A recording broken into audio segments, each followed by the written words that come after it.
Welcome to Monk's Temple. What if I told you that nothing in your life is random? Every heartbreak has a purpose. Every unexpected phone call arrives at exactly the right moment. Every person who walked into your world came to teach you something essential. Right now, wherever you are, maybe it's late and sleep won't come. Perhaps you're driving somewhere, feeling disconnected, or sitting quietly, needing peace. There's a reason you're here right now. If it feels right, share in the comments where you're listening from. Something beautiful happens when we realize we're scattered across this planet, yet drawn to the same ancient wisdom. Get comfortable now. Grab a soft blanket. Dim the lights if you can. For the next while, let yourself be held by 2,500 years of understanding about why everything happens exactly as it should. The Buddha discovered something that changes everything. What we call coincidence is actually an intricate web of causes and effects. Your struggles aren't punishments. Your joys aren't accidents. They're part of a magnificent pattern guiding you toward awakening since the day you were born. This teaching tells us that every moment contains a hidden gift. Tonight, we're going to unwrap those gifts together. Right now, as you listen, your cells are changing. In the time it takes you to hear these words, millions of cells in your body have died and been replaced. Your skin is shedding microscopic pieces. Your thoughts are shifting. Even your breath, the one you just took, is different from the last one. Everything in existence is in constant motion. The chair you're sitting on is made of atoms vibrating at incredible speeds. The earth beneath you is spinning through space at over 1,000 miles per hour. Nothing, absolutely nothing, stays exactly the same for even a single moment. Yet, we fight this truth every day. We want our happy moments to last forever. We want our children to stay small. We want our bodies to remain young. We want our relationships to feel exactly like they did in those perfect early days. And when things change, and they always do, we suffer. This is what Buddhism calls the first noble truth. Life contains suffering, and much of that suffering comes from our resistance to impermanence. We create our own pain by demanding that the flowing river of existence stand still. Imagine trying to hold water in your cupped hands. The tighter you squeeze, the faster it slips through your fingers. The more desperately you try to keep it, the more you lose. This is what we do with everything we love. But water was never meant to be held. It was meant to flow. 2,500 years ago, the Buddha sat beneath a tree and watched the world with fresh eyes. He saw flowers blooming and wilting. He watched clouds forming and dissolving. He observed his own thoughts arising and passing away like waves on the ocean. And he understood something profound. All conditioned things are impermanent, he said. Work out your salvation with diligence. This wasn't a sad realization. It was liberating. Think about a river for a moment. Have you ever sat beside one and really watched it? The water never fights its banks. It doesn't resist the rocks in its path. When it encounters a boulder, it doesn't stop flowing. It simply finds another way around. It carves new channels. It adapts. It continues. A river teaches us that obstacles aren't meant to stop us. They're meant to help us discover new paths. The river doesn't become less of a river because it changes direction. In fact, it becomes more beautiful. Those bends and curves create the most stunning landscapes. What if you could flow like water? What if instead of breaking against the rocks in your path, you learn to move around them with grace? The seasons understand this wisdom perfectly. Autumn doesn't cling to summer's warmth. Trees don't fight to keep their leaves when winter approaches.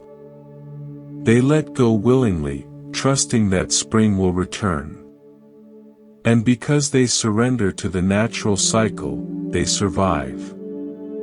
They thrive. But we humans, we're different. We experience autumn in our lives and panic. We feel the leaves of our old life falling away and we grab frantically, trying to glue them back on. We fight the seasons of our existence instead of dancing with them. I remember a story a woman shared with me. She lost her job at 52. For months, she battled against this change. She applied for similar positions, trying to recreate what she'd lost. She was like someone attempting to force spring flowers to bloom in December. The harder she fought, the more exhausted she became. Then one day, sitting in her garden, she watched a tree shedding its leaves. She realized that the tree wasn't dying. It was preparing. It was making space for something new. In that moment, she stopped fighting her autumn and started preparing for her spring. 6 months later, she started the business she'd always dreamed of, but never had the courage to begin.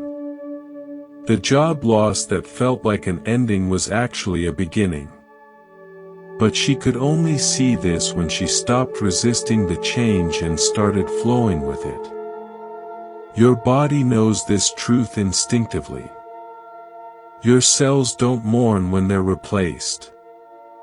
Your hair doesn't grieve when it falls out and grows back. Your skin doesn't resist when it sheds and renews itself. Every part of your physical being understands that change is not death, it's regeneration. So why does your mind fight what your body knows to be natural? Because the mind creates stories. It takes the flowing river of experience and tries to build permanent structures on its banks. It labels moments as good or bad and then wants to keep the good ones forever while avoiding the bad ones entirely. But rivers don't recognize human labels. They just flow. The Buddha taught that suffering comes from attachment, from our desperate need to make permanent what is naturally temporary. We attach to people, to situations, to feelings, to identities. We build our happiness on foundations of sand and then wonder why we feel unstable when the tide comes in. But here's what changes everything. When you truly understand impermanence, you don't love less, you love more. When you know that this moment with your child, this conversation with your friend, this sunset you're watching, when you know it will never come again in exactly this way, it becomes infinitely precious. Impermanence doesn't take away meaning. It gives meaning its urgency and beauty. A master calligrapher spends years learning to create beautiful characters with ink and brush. Each stroke is perfect. Each line flows with grace. But the master knows that the ink will fade. The paper will yellow and crumble. Nothing of the artwork will last forever. Does this make the art meaningless? No. It makes each brush stroke sacred. Your life is like that calligraphy. Each day is a brush stroke. Each relationship is a line of ink flowing across the paper of time. Nothing will last forever, but everything matters completely. When you stop fighting the flow and start moving with it, something magical happens. You discover that change isn't your enemy. It's your teacher. It's your liberator. Every ending creates space for a new beginning. Every loss makes room for unexpected gain. The river doesn't mourn the banks it leaves behind. It celebrates the new landscapes it gets to explore. The tree doesn't grieve its fallen leaves. It trusts in the wisdom of seasons. And you can learn to dance with change instead of wrestling with it. This doesn't mean becoming passive. Rivers are incredibly powerful. They carve canyons and move mountains, but they do it through persistent, gentle flow, not through resistance. You can be like water, soft enough to find the path of least resistance, yet strong enough to shape the landscape of your life. Right now, something in your life is changing. Maybe it's obvious. A relationship ending, a job shifting, a move to a new place. Maybe it's subtle. Your interests evolving, your perspectives broadening, your heart opening to new possibilities. Whatever it is, you have a choice. You can fight the current and exhaust yourself. Or you can take a deep breath, relax your grip, and let the river carry you towards something you can't yet see, but was always meant for you. The Buddha's insight echoes through every moment: all conditioned things are impermanent. This means your suffering is temporary. Your fear is temporary. Your confusion is temporary. But it also means your joy is temporary. Your success is temporary. Your youth is temporary. And that's not a tragedy. That's the most beautiful truth in the universe. Because when you really understand this, when you feel it in your bones, you stop taking anything for granted. You start showing up fully for your life. You begin to love with your whole heart, knowing that love itself is the only thing that multiplies when you give it away. The river keeps flowing. The seasons keep turning. Your cells keep changing. And you get to choose whether you'll flow with this magnificent dance of existence or exhaust yourself fighting against its perfect rhythm. Everything changes. This is the first law of life. But within that change, there's something that never changes. The awareness that notices the flowing. The consciousness that watches the river. The presence that remains constant while everything else shifts and transforms. That presence is you. And it's time to stop fighting and start flowing. What if I told you that nothing you do disappears into thin air? Every word you speak, every thought you think, every gesture you make, it all creates waves that travel far beyond what you can see. Like dropping a stone into a perfectly still lake, your actions send ripples across the vast ocean of existence. This is karma. But not the karma you might think. Most people misunderstand karma completely. They think it's some cosmic scorecard keeping track of good deeds and bad deeds, ready to reward saints and punish sinners. They imagine it as a universal judge sitting in the sky, calculating whether you deserve happiness or suffering. But karma isn't about divine judgment. It's about natural law. Karma is simply cause and effect. It's as natural and predictable as gravity. When you drop something, it falls. When you plant a seed, something grows. When you act, something ripples outward. The universe doesn't judge these actions as good or bad. It simply responds. Picture yourself standing beside a mountain lake on a perfectly calm morning. The water is so still it looks like glass, reflecting the trees and sky with perfect clarity. You pick up a small stone and hold it in your palm for a moment. Everything is suspended in silence. Then you release the stone. Watch what happens. The stone breaks the surface with a gentle splash. Immediately, rings of ripples spread outward from that single point. The first ring is small and close, but it creates a second ring, slightly larger.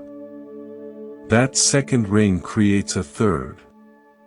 Soon, waves are traveling across the entire lake, touching shores you couldn't even see from where you stood.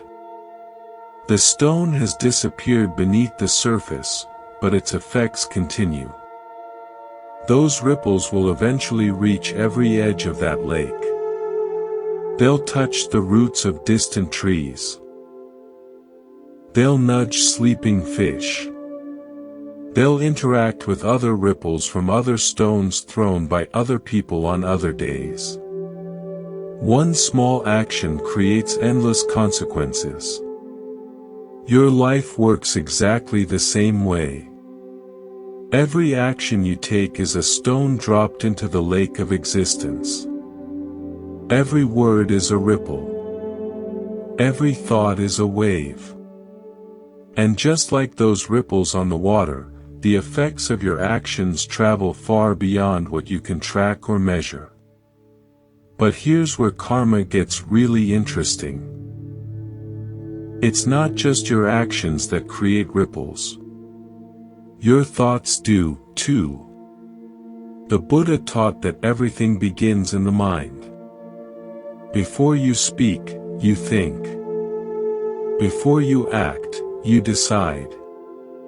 Before you create anything in the world, you first create it in your consciousness. Your thoughts are the first ripples. They set everything else in motion. Think about the last time you were really angry at someone. Maybe they cut you off in traffic or said something that hurt your feelings. Notice what happened in your mind first. The angry thoughts came before any angry words. The resentment formed before any retaliatory actions. But those thoughts, they were already creating ripples. They changed your energy. They shifted your presence. They influenced how you moved through the rest of your day. A man once told me about his morning commute. Every day he drove the same route to work. And every day the traffic frustrated him. He would sit in his car, gripping the steering wheel, thinking angry thoughts about all the other drivers. By the time he reached his office, he was tense and irritable. He would snap at his colleagues. His coworkers would become defensive. The whole office would feel heavier. His family would receive the residue of that negativity when he came home. One morning, he decided to experiment. Instead of fighting the traffic in his mind, he chose to accept it.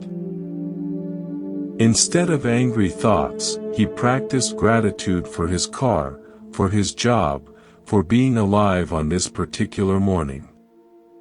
The traffic didn't change, but everything else did. He arrived at work calm and centered. His colleagues noticed his peaceful energy. Conversations flowed more easily. The ripples of his inner shift touched everyone around him. This is the power of mental karma. Your thoughts create your reality, not through magic, but through the ripple effects of consciousness meeting the world. When you think with compassion, you see opportunities for kindness. When you think with fear, you notice threats everywhere. When you think with gratitude, you discover abundance. Your mind shapes what you perceive. And what you perceive shapes how you act. But karma doesn't work in straight lines. It's not like a simple transaction where good deed equals good result. Life is far more complex and beautiful than that. Sometimes the ripples take years to return to you. Sometimes they come back transformed in ways you never expected. Sometimes they circle the globe before finding their way home. Think of a kindness you did that came back unexpectedly. Maybe you helped a stranger with directions and months later someone helped you when you were lost. Maybe you listened patiently to a friend in crisis and years later found comfort in the words of someone who barely knew you. Maybe you smiled at a child in the grocery store and that child grew up to become someone who brightened the world in ways you'll never know. Take a moment right now. Can you remember an act of kindness you offered freely without expecting anything in return? And can you remember a time when unexpected kindness found you exactly when you needed it most? These aren't coincidences. They're ripples completing their journey across the lake of existence.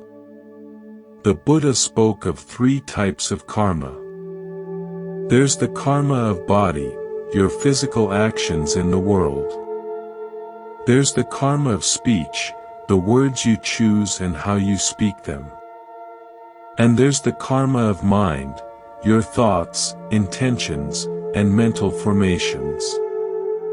All 3 create ripples. But mental karma is the most powerful because it influences everything else. Consider the difference between 2 people doing the exact same action. Both give money to someone in need. One gives grudgingly, feeling resentful about parting with their cash. The other gives joyfully, feeling grateful for the opportunity to help.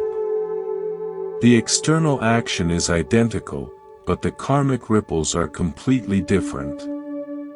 One creates connection and abundance. The other creates separation and scarcity. The intention behind the action determines the quality of the ripple. This is why Buddhist practice focuses so much on purifying the mind. When you heal your thoughts, you heal your actions. When you transform your consciousness, you transform your world. It's not about becoming perfect or never having negative thoughts. It's about noticing those thoughts with awareness and choosing consciously what ripples you want to create. Sometimes people worry that if they focus on karma, they'll become calculating. They fear they'll start being kind only to get good things in return. But true understanding of karma leads to the opposite. When you really see how interconnected everything is, you realize that helping others and helping yourself are the same action. When you understand that your well-being and everyone else's well-being are intimately connected, compassion becomes natural.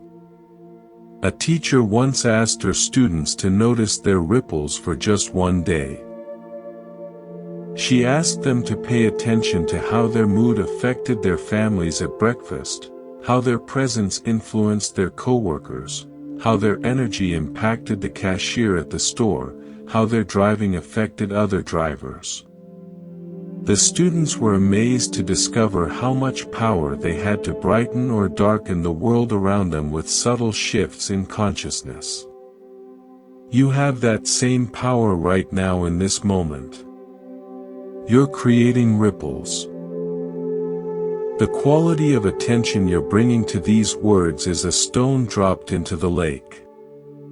The intention you set for how you want to show up in the world today will create waves that touch people you'll never meet. Your choice to seek wisdom and understanding is already shifting the collective consciousness of humanity in some small but meaningful way. This is both humbling and empowering. Every moment matters. Every choice creates consequences.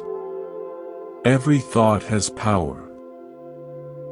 You can't take back the stones you've already thrown, but you can choose more carefully what stones you throw from this moment forward.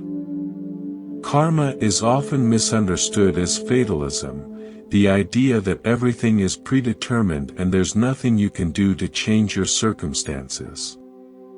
But this couldn't be further from the truth. Karma is actually about ultimate responsibility and unlimited possibility. Your past actions have created your current circumstances, but your present actions are creating your future reality. Every moment is a fresh opportunity to drop new stones into the lake. This doesn't mean you should become anxious about every thought or action. That would be like trying to control every ripple on the lake. Impossible and exhausting. Instead, focus on the quality of your intentions. Cultivate kindness in your heart. Practice awareness in your mind. Trust that when your actions spring from love and wisdom, the ripples will find their way to exactly where they need to go. The most beautiful thing about karma is that it's never too late to change course. No matter what ripples you've created in the past, this moment offers a clean slate.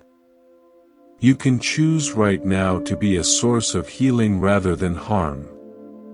You can decide today to spread joy instead of suffering. You can begin immediately to think thoughts that elevate rather than diminish. Think again about that still mountain lake. Imagine standing at its edge with a handful of smooth stones. Each stone represents a choice you're about to make. Each throw creates ripples that will travel across the water of existence. What ripples do you want to create? What waves do you want to send out into the world? The water is waiting. Your next moment is a stone in your hand. The lake of life is perfectly still, ready to receive whatever ripples you choose to create. This is karma. Not punishment or reward, but pure possibility. Not fate, but freedom. The freedom to choose moment by moment what kind of waves you want to send across the infinite lake of existence. The ripples you create today will touch shores you cannot imagine. Choose wisely. Choose with love. Choose with the understanding that every action matters, every thought has power, and every moment is an opportunity to make the world a little more beautiful than you found it. We hold so tightly to things that were never meant to stay forever. Our fingers wrapped around moments that are already slipping away. Our hearts clinging to people who must follow their own paths. Our minds grasping at circumstances that are naturally shifting and changing. And in all this holding, all this desperate gripping, we create our own suffering. This is one of Buddhism's most profound insights. We don't suffer because life is painful. We suffer because we resist the pain. We don't ache because people leave. We ache because we demand they stay. We don't break because things change. We break because we insist they remain the same. Attachment is like trying to hold a handful of water. The tighter you squeeze, the faster it escapes through your fingers. But we keep squeezing anyway, confused about why our hands always end up empty. The Buddha discovered this truth 2,500 years ago sitting in deep meditation.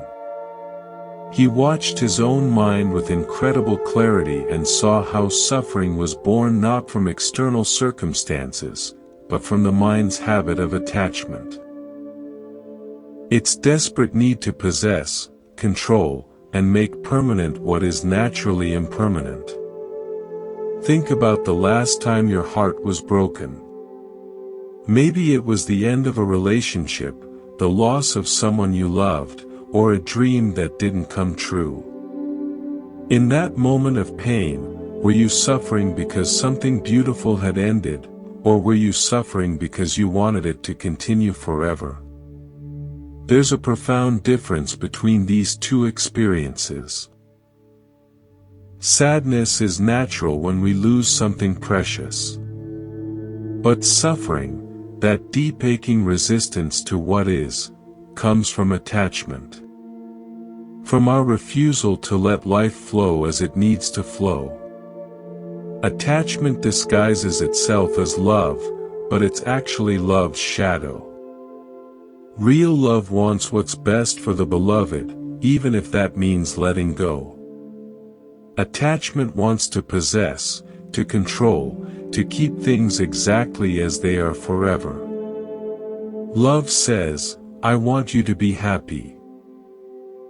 Attachment says, I want you to make me happy.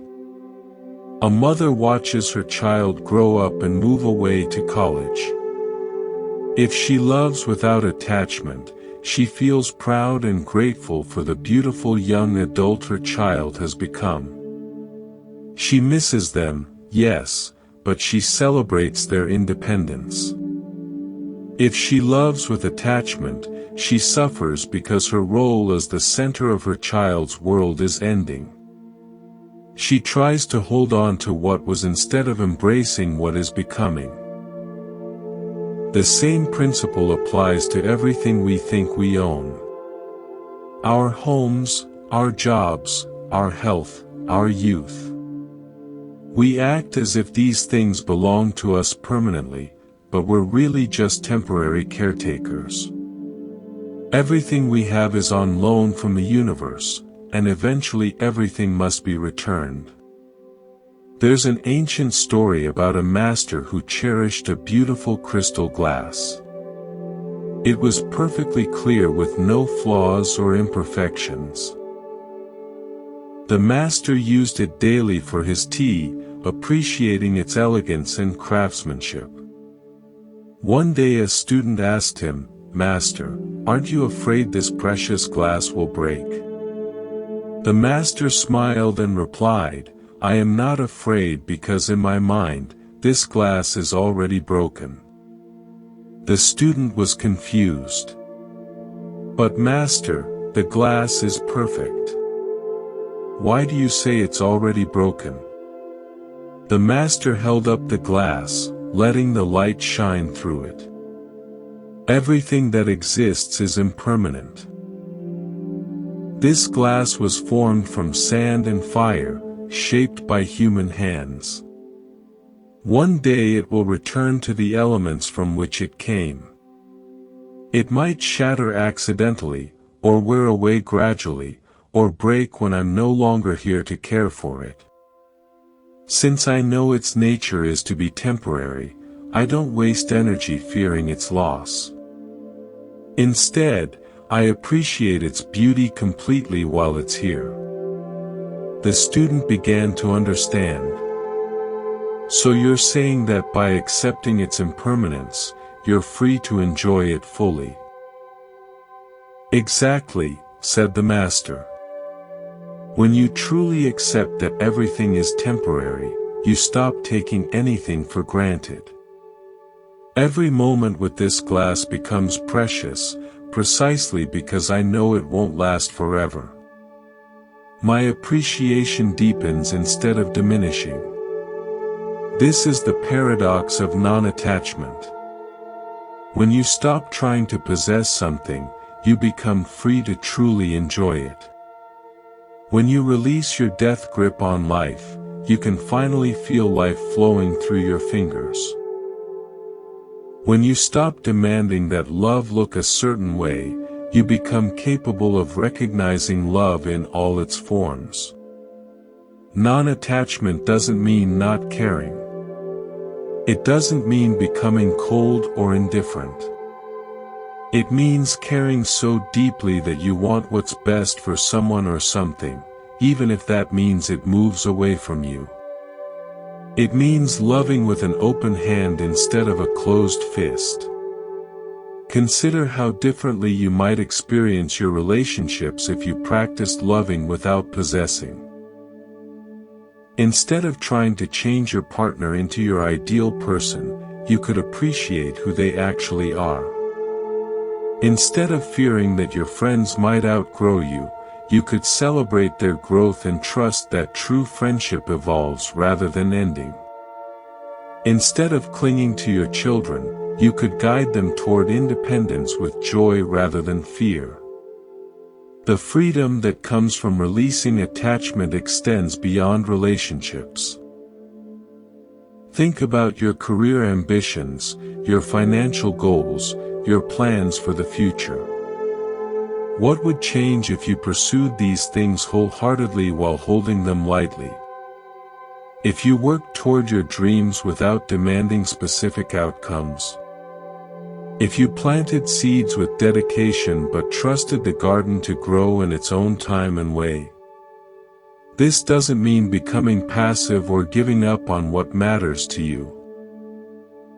Those who practice non-attachment often care more deeply about reducing suffering in the world than people who are attached to being seen as good or successful. When you're not attached to getting credit, you can focus entirely on being helpful. When you're not attached to specific outcomes, you can respond to each situation with fresh wisdom rather than rigid expectations. The practice of letting go begins with small things. Notice when you're gripping your phone too tightly during a stressful conversation. Observe when you're holding your breath while waiting for news. Feel when your shoulders tense because someone isn't behaving the way you want them to. These physical tensions are mirrors of mental attachments. Practice releasing in tiny moments throughout your day. When traffic is slow, let go of your schedule and be present with the delay. When someone disagrees with you, release your need to be right and listen with curiosity. When plans change unexpectedly, soften your grip on how things should be and remain open to what wants to emerge. The teaching of non-attachment isn't about loss. It's about abundance. When you're not using all your energy trying to hold on to what you have infinite capacity to receive what's coming. When you're not focused on possessing, you become available for genuine connection.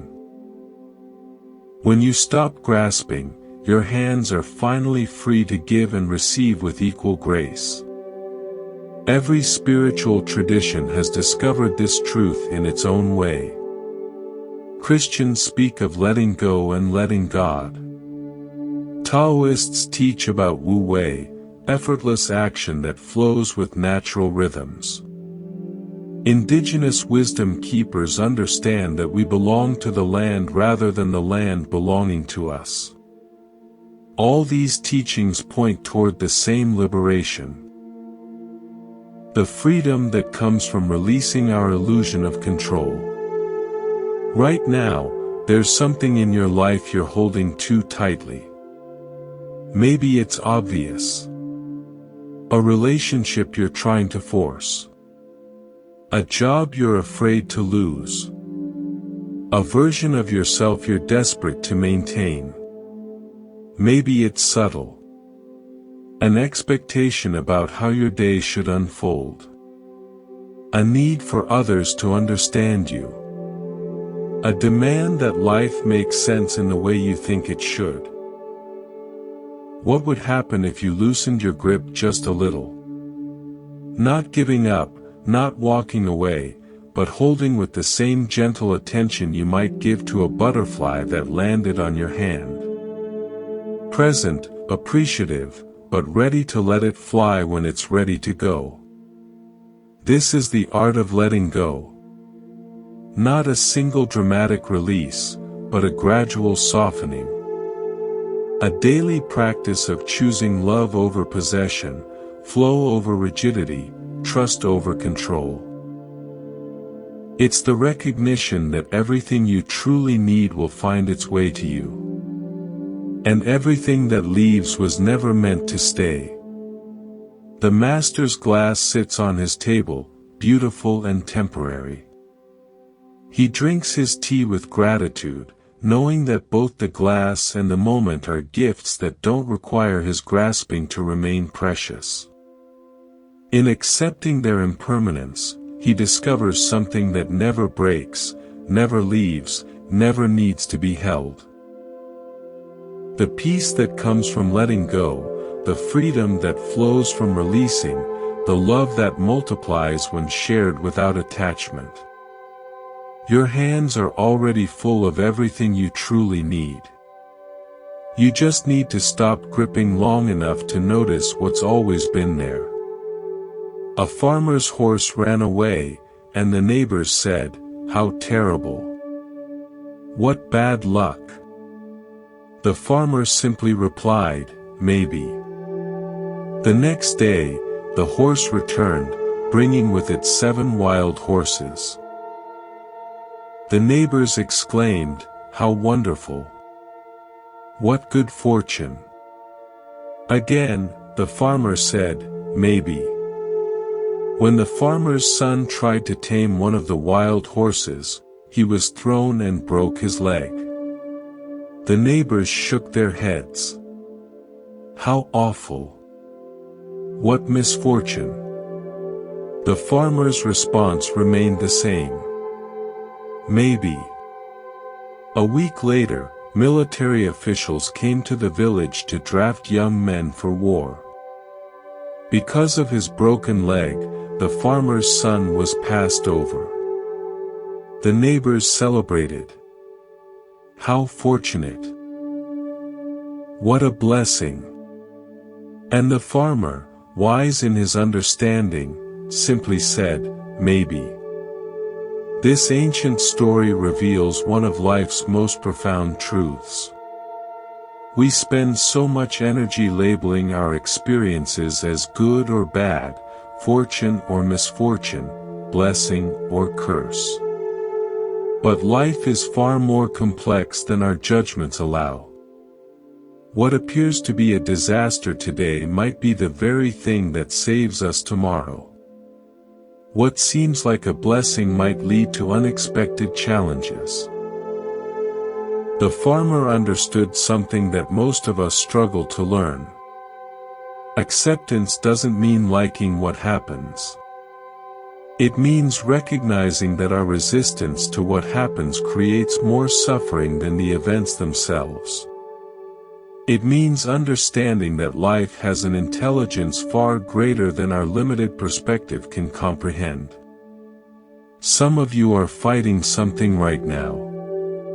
Maybe it's a change you didn't choose, a job loss, a relationship ending, a health challenge, a move to a new place.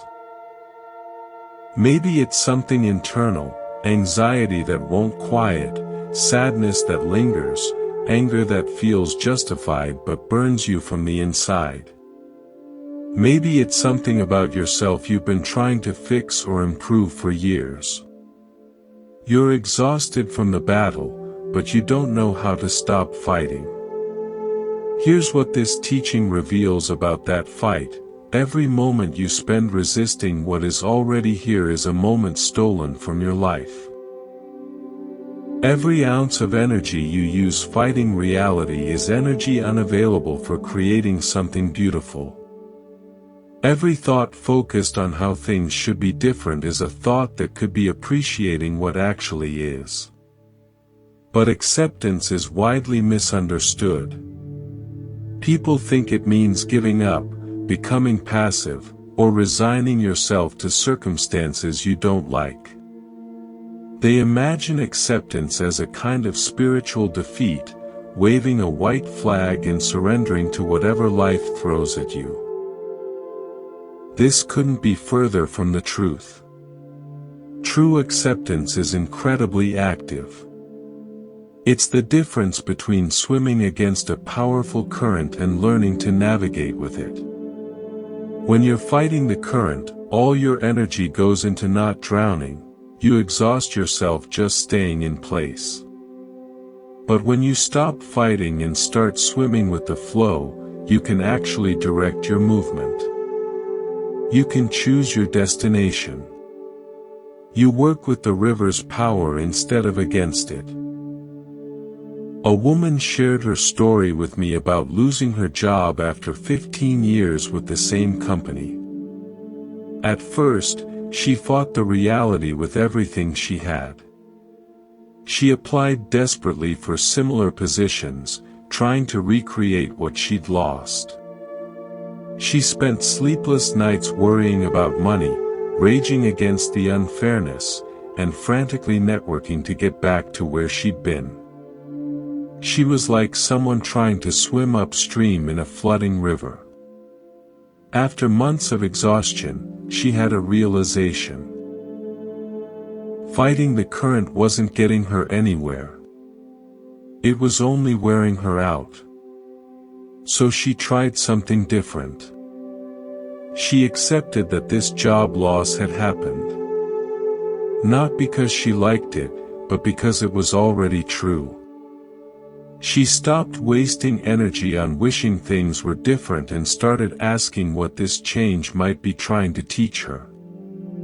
In that space of acceptance, something shifted. Instead of frantically grabbing for any job that resembled her old one, she began exploring what kind of work would actually fulfill her. She discovered interests she'd buried for years. She took a part-time position that paid less but allowed her to pursue training in a field she'd always been curious about. 6 months later, she was doing work she loved more than anything she'd done in the previous decade. The job loss that felt like the end of my world was actually the beginning of my real life, she told me. But I could only see that when I stopped fighting what had already happened and started working with what was actually true. This is the paradox of acceptance.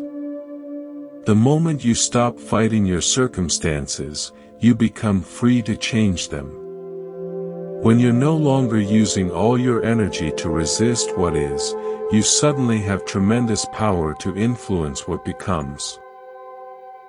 When you accept the current moment completely, you can respond to it with wisdom instead of reacting from fear. This teaching calls this right effort, applying your energy skillfully. Like that swimmer who learns to work with the current instead of against it.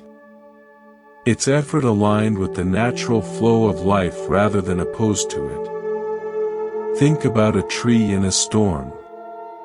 The rigid tree that refuses to bend will snap and break.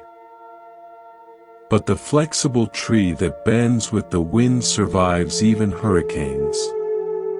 The tree doesn't stop being a tree when it bends.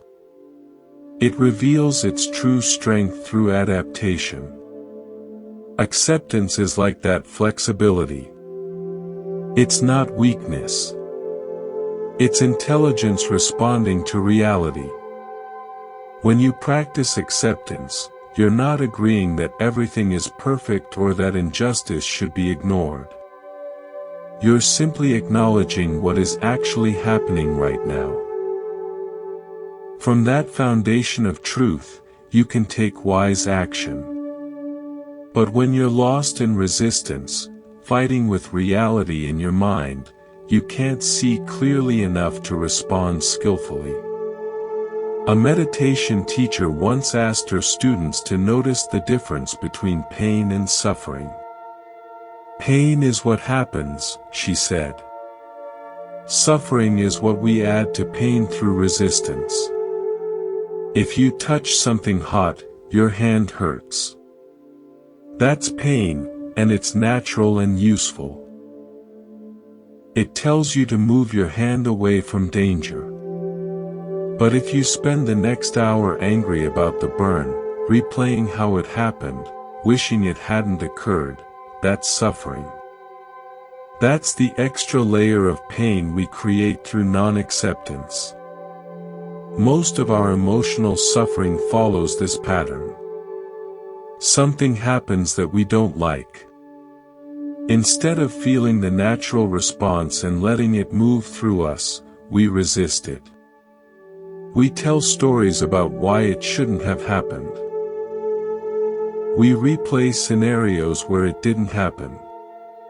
We imagine how different everything would be if only this one thing were different. And in all that mental activity, we multiply our pain exponentially. Acceptance breaks this cycle.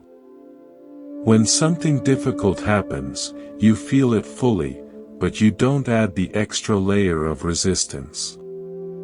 You let the natural emotion move through you like weather passing through the sky. Sadness comes and goes. Anger rises and falls. Fear appears and dissolves. But you don't get stuck fighting the weather. You let it be what it is. This doesn't make you emotionally numb or spiritually bypassing your feelings. Actually, the opposite happens. When you stop resisting your emotions, you can feel them more clearly. When you accept sadness without fighting it, it flows through you and completes itself naturally. When you let anger be present without judging it, it can show you what boundaries need to be set. When you welcome fear without pushing it away, it can guide you toward what needs attention. The practice of acceptance begins with small moments. The next time you're stuck in traffic, instead of fighting the delay, practice accepting it. Notice how resistance feels in your body, the tension in your shoulders, the tightness in your jaw. Then try softening around the situation. The traffic is what it is. Fighting it in your mind won't change it. But accepting it might change how you experience it. Practice with small disappointments. When plans change unexpectedly, when technology doesn't work, when people don't respond the way you hoped, use these moments as training grounds for acceptance. Each time you choose to work with reality instead of against it, you build your capacity for handling larger challenges with grace. But acceptance doesn't mean you stop having preferences or working toward change.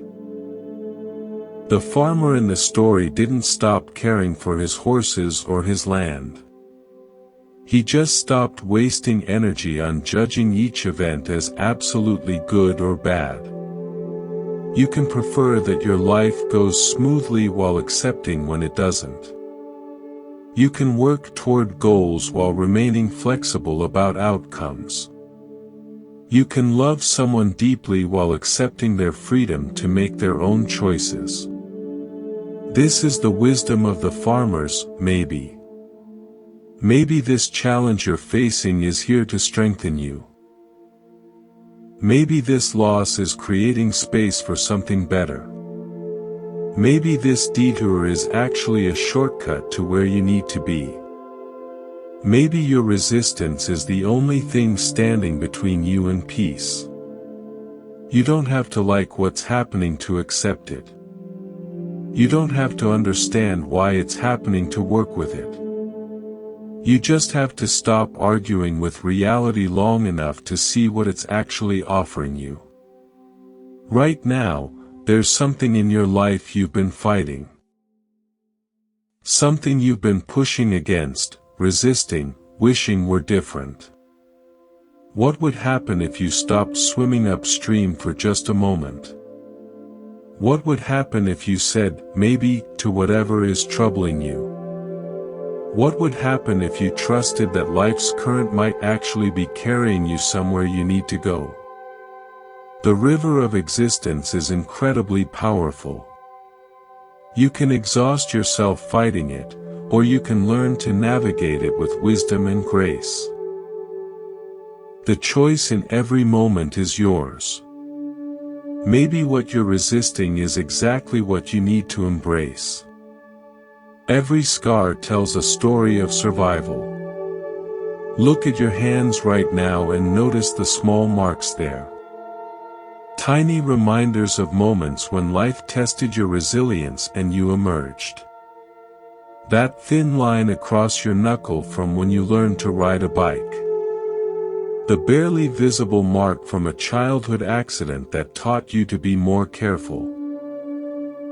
Each mark is proof that you faced difficulty and continued. But the deepest scars aren't always visible on our skin. They're carved into our consciousness by experiences that challenged everything we thought we knew about life. The loss that broke your heart open.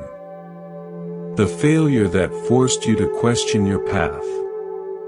The betrayal that taught you about human nature. The illness that reminded you how precious health really is. This wisdom teaches something that might surprise you about these difficult experiences. They're not punishments sent to break you down. They're not evidence that life is meaningless or cruel. They're actually some of life's most important teachers, messengers carrying wisdom that can only be delivered through direct experience. But there's something even deeper happening in your darkest moments. Something that most people miss because they're too focused on escaping the pain instead of listening to its message. The Buddha discovered this truth through his own journey with suffering. Before his awakening, he was sheltered from many forms of hardship. But when he finally encountered these realities, he didn't just see suffering. He saw the universal human condition. He understood that avoiding pain wasn't the path to peace. Transforming our relationship with pain was. This insight led to one of the most profound teachings: suffering isn't the opposite of wisdom. When met with awareness and acceptance, suffering becomes wisdom's birthplace. Every challenge you faced has contained a hidden gift, though you might not have been ready to unwrap it at the time. Think about the most difficult period in your life. Maybe it was losing someone you couldn't imagine living without. Maybe it was a health crisis that stopped your world in its tracks. Maybe it was a professional failure that shattered your sense of identity. Maybe it was a relationship that ended when you thought it would last forever. In the midst of that experience, you probably couldn't see any purpose in your pain. But now, with the perspective that only time can provide, can you see how that difficulty changed you? Not just the obvious ways, the sadness, the fear, the sense of loss, but the deeper transformations. Did it make you more compassionate toward others who were struggling? Did it teach you about your own strength? Did it clarify what really mattered to you? Did it open your heart in ways that only breaking can? This is what's called the noble quality of suffering. Not that suffering itself is noble, but that consciousness has the remarkable ability to extract meaning and wisdom from even the most painful experiences. Like an alchemist transforming base metals into gold, awareness can transform wounds into wisdom. The process isn't automatic, though. Pain alone doesn't create wisdom. Millions of people experience difficulty and become bitter rather than wise, closed rather than open, fearful rather than brave. The difference lies in how we meet our challenges. Whether we resist them or learn from them. Whether we let them harden us or allow them to crack us open to greater understanding. Nature offers the perfect metaphor for this transformation in the life cycle of a butterfly. Most people know that butterflies emerge from cocoons, but few understand what actually happens inside that dark, confined space. The caterpillar doesn't simply grow wings and fly away. It literally dissolves. Its entire body breaks down into a nutrient soup. Everything it was as a caterpillar must die for the butterfly to be born. This process is called metamorphosis, and it's one of nature's most profound teachings about transformation. The caterpillar doesn't choose to dissolve. The process is triggered by forces beyond its control. But within that dissolution, something miraculous happens. Clusters of cells called imaginal discs, which have been dormant throughout the caterpillar's life, suddenly activate. These cells carry the blueprint for wings, for antennae, for everything the butterfly will become. But they can only emerge when the old form has broken down completely. Your most challenging experiences work the same way. They dissolve old versions of yourself that have outlived their purpose. They break down outdated beliefs about how life should work. They destroy illusions that were keeping you trapped in patterns too small for who you're becoming. And in that breaking down, they activate dormant potentials within you. Your imaginal discs of wisdom, compassion, and strength. A woman once shared her story about surviving cancer in her 30s. She described the diagnosis as feeling like her entire world was dissolving. Everything I'd planned, everything I'd counted on, everything I thought I knew about my future suddenly became uncertain, she said. She spent months in what felt like a dark cocoon of medical treatments, fear, and profound questioning about the meaning of existence. But during that time of dissolution, something else was happening. She was discovering parts of herself she'd never known existed. She found courage she didn't know she had. She experienced love from others that touched her more deeply than anything in her previous life. She developed a capacity for presence and gratitude that transformed how she experienced every ordinary moment. The crisis that seemed like it was destroying my life was actually revealing my true nature, she told me. I wouldn't choose to go through cancer again, but I also wouldn't trade the person I became because of it. The illness broke me open in ways that nothing else could have. It showed me what I was really made of. This doesn't mean we should seek out suffering or that all pain has a silver lining. Some experiences are genuinely tragic, and it would be cruel to suggest otherwise. But even in the darkest circumstances, Consciousness has the capacity to find meaning, to extract wisdom, to grow in ways that wouldn't have been possible without the challenge. Viktor Frankl, a Holocaust survivor and psychiatrist, wrote about this phenomenon after his experience in concentration camps.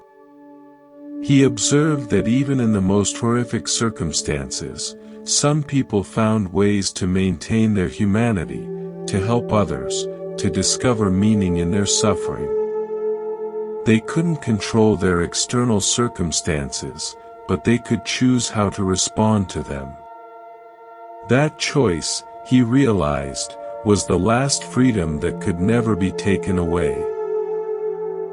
This is called the transformation of suffering through right understanding. When you understand that difficulties are not punishments but opportunities for growth, your relationship with challenge completely changes. When you recognize that your greatest struggles often precede your most significant breakthroughs, you can meet adversity with curiosity rather than just resistance. This doesn't mean pretending to be grateful for painful experiences while you're in the middle of them. That would be spiritual bypassing, using spiritual concepts to avoid feeling difficult emotions. Instead, it means learning to hold two truths simultaneously. You can acknowledge that something is genuinely difficult while remaining open to what it might be teaching you. You can grieve what you've lost while staying available to what wants to emerge. The practice begins with changing the questions you ask during difficult times. Instead of only asking, "Why is this happening to me?" you can also ask, "What is this experience trying to teach me?" Instead of focusing solely on, "How can I make this pain stop?" you can explore, "How might this challenge be helping me grow?" Instead of just wondering, "When will this be over?" you can investigate, "Who am I becoming through this experience?" These aren't meant to replace your natural responses to difficulty. It's normal and healthy to feel sad when you lose something important, angry when you're treated unfairly, or afraid when facing uncertainty. But alongside those natural emotions, you can cultivate the awareness that watches your experience with loving attention. This awareness is what transforms raw experience into wisdom. One of the most beautiful aspects of this transformation is how it prepares you to help others. The difficulties you've faced and integrated become sources of compassion for others facing similar challenges. Your wounds, when properly healed, become wells of wisdom from which you can draw to support someone else's healing. This is why some of the most effective healers, teachers, and counselors are people who have faced significant adversity themselves. A man who struggled with addiction for years and eventually found recovery became a counselor helping others face similar challenges. "My addiction nearly destroyed my life," he reflected. "But my recovery saved not just me, but everyone I've been able to help since then. The darkness I experienced gave me credibility and compassion that I could never have developed any other way." This is the hidden gift within your most difficult experiences. They're not just random events that happen to you. They're part of your unique curriculum for developing the qualities that consciousness wants to express through your particular life. The challenges you've faced have prepared you to offer something to the world that only you can give. Right now, you might be in the middle of your own cocoon experience. Something in your life might be dissolving, and you can't yet see what's trying to emerge. The old ways of being aren't working anymore, but the new ones haven't fully formed. You might feel lost, confused, or frightened by the uncertainty. If that's true for you, remember the butterfly. The dissolution phase is not destruction, it's preparation. The darkness is not permanent, it's incubation. The breaking down is making space for something to break through. Trust the process even when you can't see where it's leading. Your scars, both visible and invisible, are not signs of damage. They're evidence of your capacity to heal, to grow, to become more than you were before. Each difficulty you faced and integrated has added depth to your character, compassion to your heart, and wisdom to your understanding. The caterpillar cannot imagine flight while it's crawling on the ground.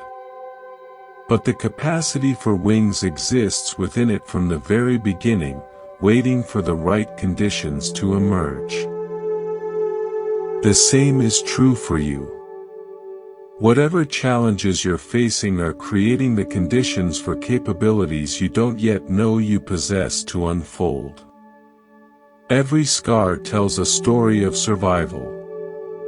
But more than that, every scar tells a story of transformation, of consciousness meeting challenge and discovering something beautiful on the other side of breaking. Your metamorphosis is already underway. Trust the process. Honor the dissolution. And prepare to discover wings you never knew you had. Notice the space between this word and this one. In that tiny gap, something extraordinary exists. Pure awareness. The present moment in its most distilled form. Most of us rush right past these spaces, these pauses, these moments of pure now. But they contain everything we've been searching for. Your mind is a time machine. Right now, while you're listening to these words, part of your consciousness might be replaying a conversation from yesterday. Another part might be planning tomorrow's schedule. Another fragment might be worrying about something that may never happen. Meanwhile, this moment, the only moment that actually exists, slips by unnoticed. This is often called monkey mind, constantly jumping from branch to branch, never resting in one place. But unlike an actual monkey, your mind can travel through time. It swings from past regrets to future anxieties, from old resentments to imagined scenarios. And in all that mental time travel, you miss the richness of what's actually happening now. Feel your body touching whatever you're sitting or lying on. Notice the temperature of the air against your skin. Sense the weight of your clothes, the position of your hands. These sensations have been available to you this entire time, but your attention was probably elsewhere. This is the difference between existing in time and being present in time. Mindfulness isn't about emptying your mind or stopping your thoughts. That's impossible and unnecessary. Thoughts are like clouds passing through the sky of consciousness. Natural, temporary, and not requiring your constant attention. Mindfulness is simply learning to notice where your attention is and gently guiding it back to this moment when it wanders. The practice can begin anywhere, with anything. Take eating, for instance. Most of us eat while doing 3 other things. Watching television, scrolling our phones, planning our day.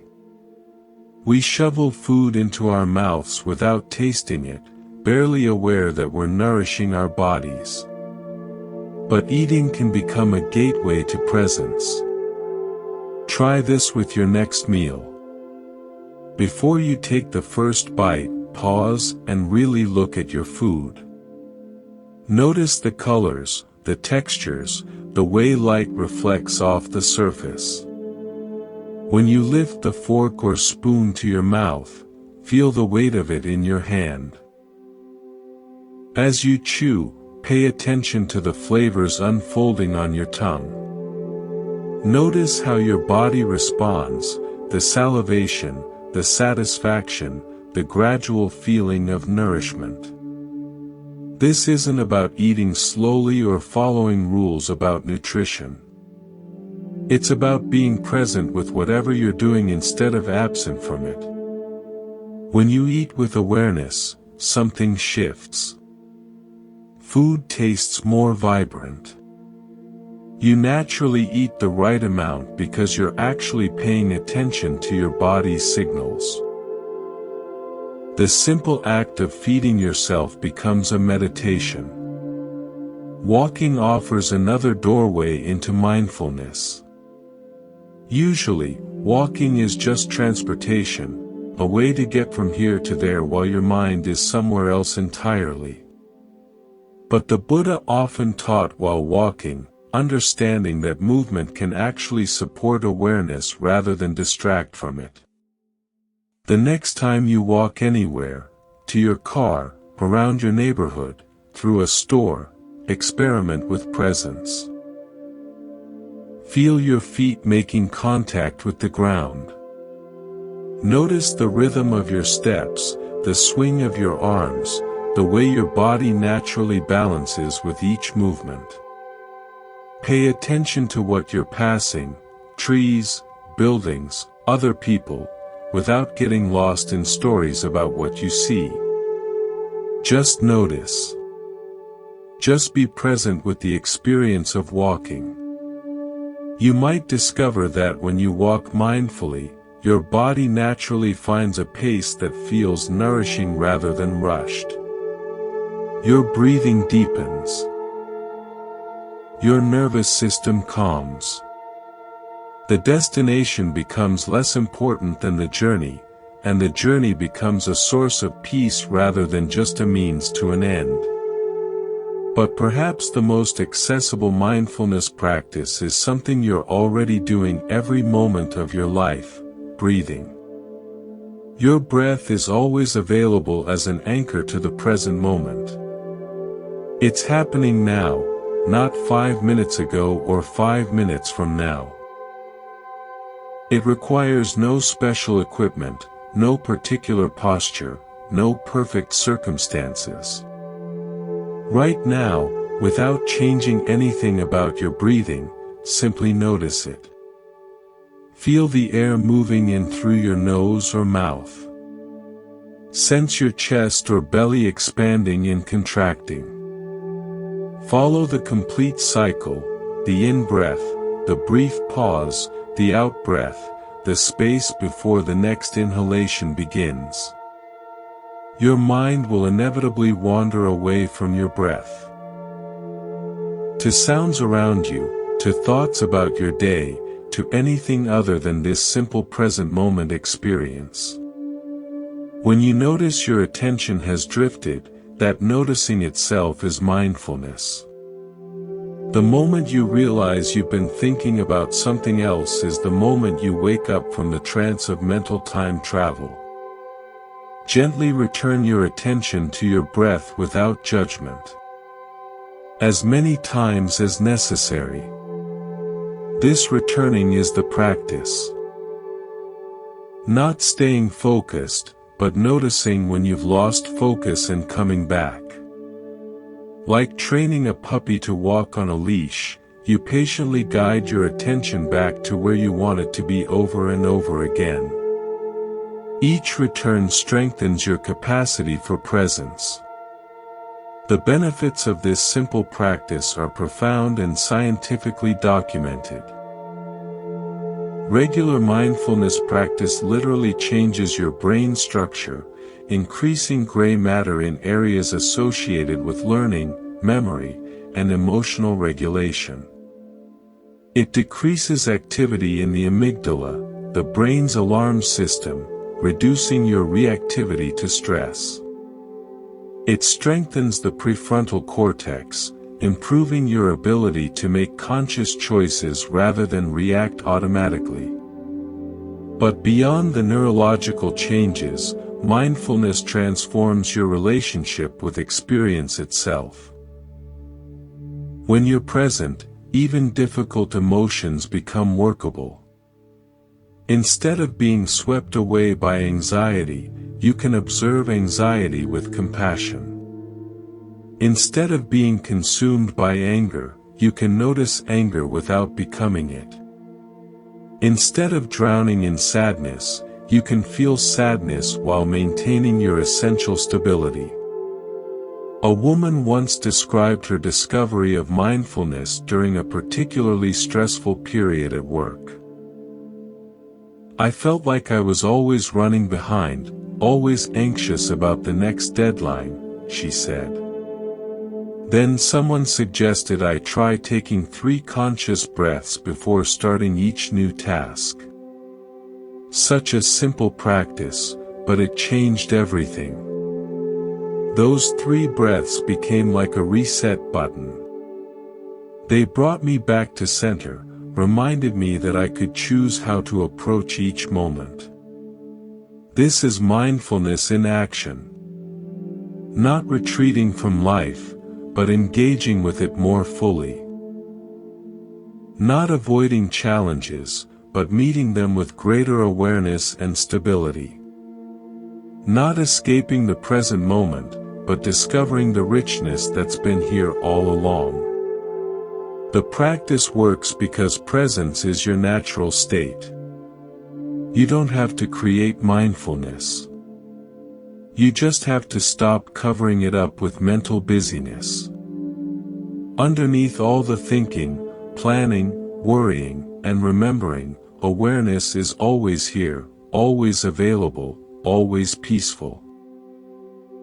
Mindfulness is simply the practice of returning home to yourself.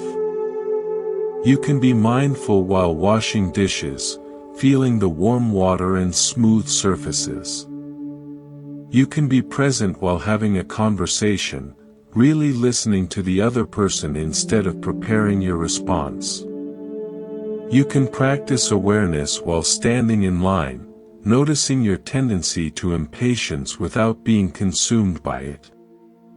Every moment offers an opportunity to wake up from the trance of automatic living. The Buddhist teacher Thich Nhat Hanh often said, "The present moment is the only time over which we have dominion."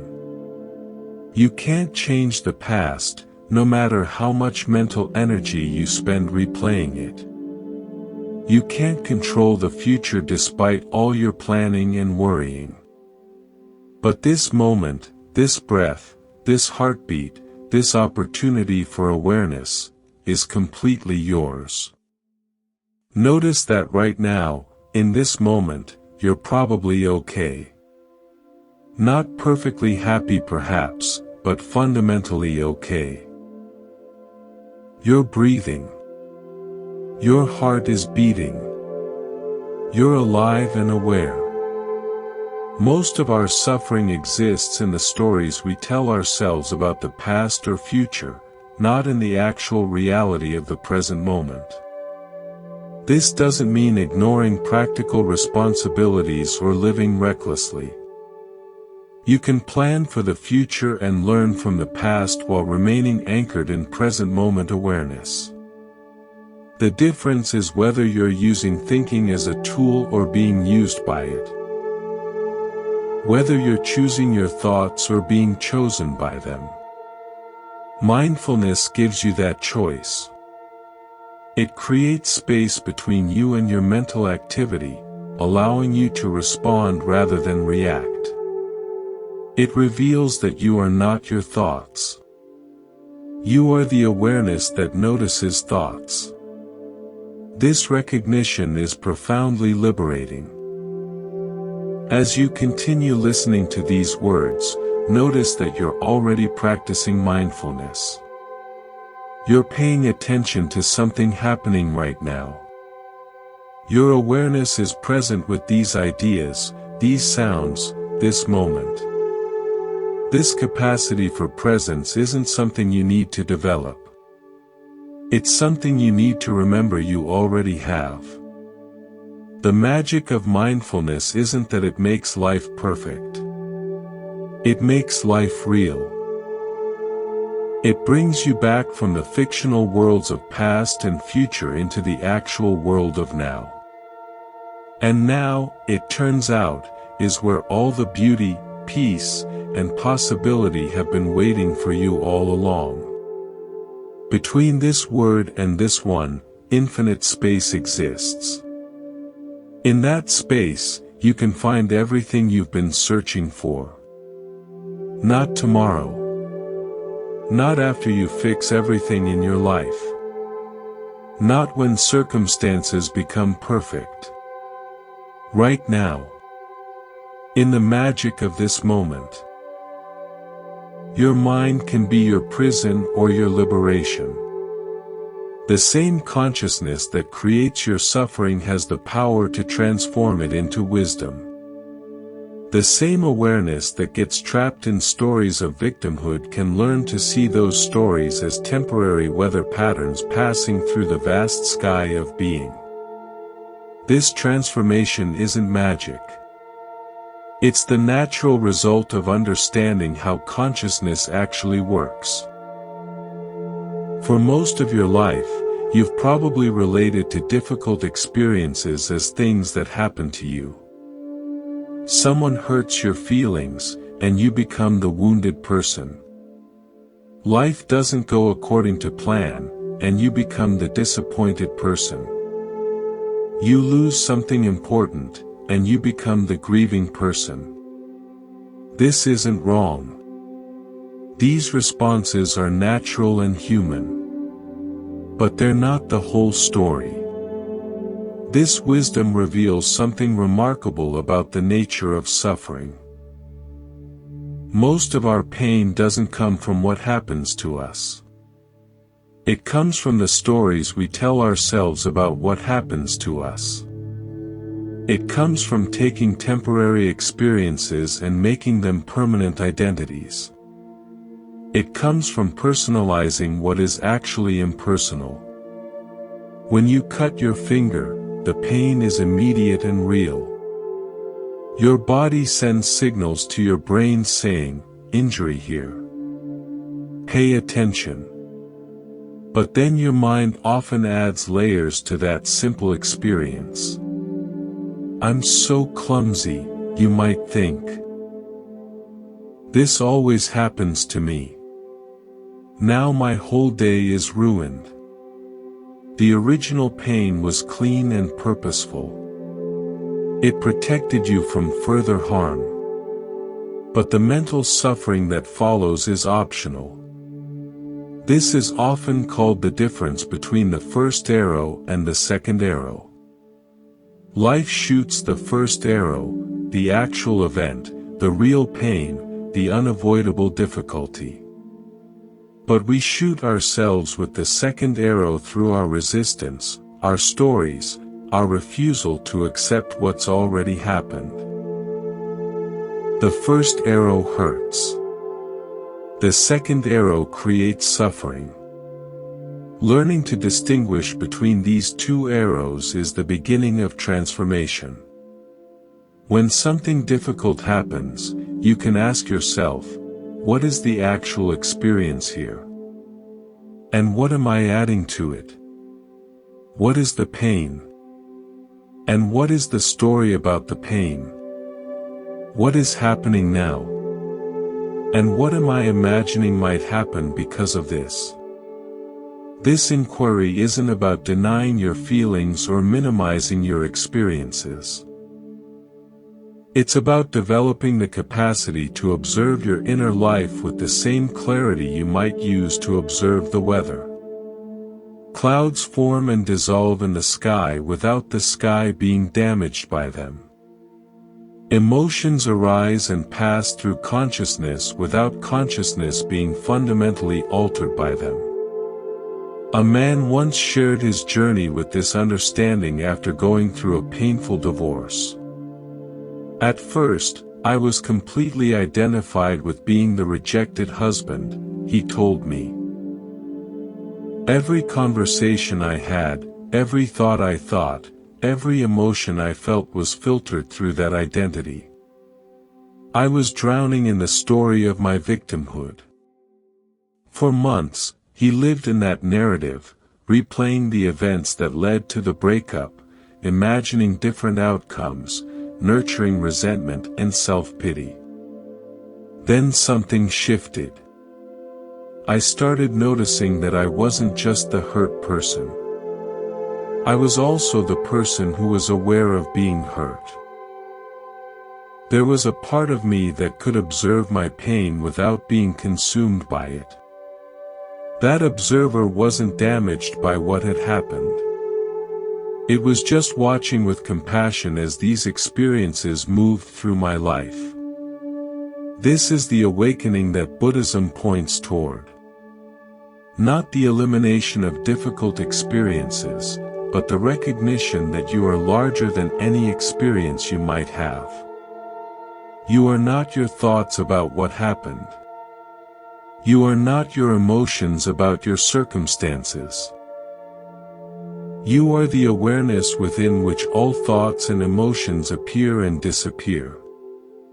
When you truly understand this, something miraculous occurs. Suffering stops being personal. Instead of, "Why is this happening to me?" you begin to ask, "What is this experience teaching?" Instead of, "How can I make this pain stop?" you wonder, "How can I meet this pain with wisdom?" Instead of, "What did I do to deserve this?" you inquire, "What capacity is this difficulty helping me develop?" The shift from victim consciousness to student consciousness changes everything. This transformation happens through what's often called the alchemy of consciousness. Just as medieval alchemists sought to transform base metals into gold, awareness has the power to transform base experiences into spiritual gold. The raw material of your life, including its most painful elements, becomes the very substance from which wisdom is extracted. But this alchemy requires a willingness to be present with difficult experiences rather than escaping from them. Most of us have learned to avoid pain through distraction, numbing, or denial. We reach for our phones when we feel lonely. We busy ourselves with work when we feel anxious. We blame others when we feel hurt. These strategies provide temporary relief, but they prevent the transformation that can only happen through conscious engagement with difficulty. True healing happens when you turn toward your pain with the same gentle attention you might offer to a frightened child. When you stop running from your emotions and start listening to them. When you recognize that every feeling, no matter how uncomfortable, contains information about what you need for your growth and well-being. A woman who struggled with anxiety for years described her breakthrough this way. "I spent decades trying to get rid of my anxiety, seeing it as an enemy that was ruining my life. Then I learned to get curious about it instead of just afraid of it. I started asking my anxiety what it was trying to protect me from, what it wanted me to pay attention to. When I stopped fighting it and started listening to it, everything changed. The anxiety didn't disappear, but it stopped controlling my life. It became a messenger instead of a monster." This is the shift from resistance to acceptance, from victim to student, from unconscious suffering to conscious transformation. It happens not through forcing or striving, but through a gentle revolution in understanding. You begin to see that consciousness itself is never actually damaged by any experience it encounters. Like space, which can contain storms without being disturbed by them, awareness remains essentially untouched by whatever moves through it. The practice involves learning to identify with that spacious awareness rather than with the temporary contents of your experience. You are not the anxiety. You are the one who notices anxiety. You are not the sadness. You are the presence that can hold sadness with compassion. You are not the anger. You are the wisdom that can understand what anger is trying to communicate. This doesn't mean becoming detached or emotionally numb. Actually, the opposite happens. When you're not afraid of your emotions, you can feel them more fully. When you're not identified with your pain, you can respond to it more skillfully. When you understand that all experiences are temporary visitors in the house of consciousness, you can welcome them all with greater courage and grace. The moment suffering stops being personal is the moment you discover your true nature. Not as a victim of circumstances, but as consciousness itself, vast, unshakable, and inherently free. Not as someone who has problems, but as awareness within which problems arise and resolve naturally. Not as someone who needs to be fixed, but as wholeness itself, temporarily forgetting its own completeness. This recognition doesn't eliminate challenges from your life. You'll still face losses, disappointments, and difficulties. But you'll meet them from a completely different place, not as threats to your identity, but as opportunities for consciousness to know itself more deeply. Not as evidence that something is wrong with you or your life, but as the natural flow of existence expressing itself through your particular experience. Buddhist texts speak of this as awakening from the dream of separation, the dream that you are separate from life, separate from other beings, separate from the intelligence that orchestrates existence itself. When that dream dissolves, what remains is not emptiness but fullness. The recognition that you are not a separate wave struggling against the ocean, but the ocean itself temporarily taking the form of a wave. This understanding transforms not just how you relate to your own suffering, but how you relate to the suffering of others. When you know that consciousness is universal, that awareness is shared, that we are all expressions of the same fundamental being, compassion becomes natural. Other people's pain becomes as real and important as your own because you recognize there is no fundamental separation between self and other. Right now, as you listen to these words, notice that awareness is already here. You don't have to create it or achieve it or earn it. You are it. The consciousness that is aware of thoughts, aware of sensations, aware of emotions, aware of whatever is arising in this moment. That consciousness is your true identity. Everything else is just content passing through. Your mind can indeed be your prison, keeping you trapped in stories of limitation and separation. But that same mind, understood correctly, becomes the key to absolute freedom. Not freedom from life, but freedom to live fully. Not freedom from feeling, but freedom to feel without being overwhelmed. Not freedom from challenge, but freedom to meet every challenge as an opportunity for growth and awakening. The transformation is available right now, not as something you need to earn or develop, but as something you need to remember. You are not broken and in need of fixing. You are whole and ready for recognizing. The very awareness that can witness your suffering is itself free from suffering. And that awareness is who you really are. In this moment of recognition, suffering stops being personal. It becomes impersonal, natural, workable, temporary, and ultimately sacred. Another way for consciousness to know itself more completely. This is the liberation that the Buddha pointed toward. Not escape from the human experience, but awakening within it.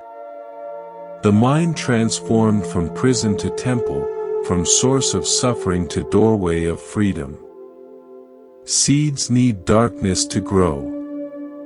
Buried beneath the soil, surrounded by what seems like death and emptiness, they quietly undergo the transformation that will eventually bring them into the light. Without that period of darkness, without the pressure of earth above them, without the seeming burial that looks like an ending, they would never become what they're meant to be. Your life follows the same principle. The periods that feel like burial, when everything familiar crumbles, when certainty dissolves, when the old way of being no longer works, these aren't punishments or mistakes. They're incubation periods. They're the darkness necessary for your next level of growth.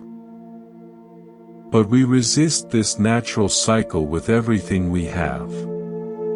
We build elaborate comfort zones designed to keep everything predictable, safe, and under control. We create routines that insulate us from uncertainty. We surround ourselves with familiar people, familiar environments, familiar ways of thinking.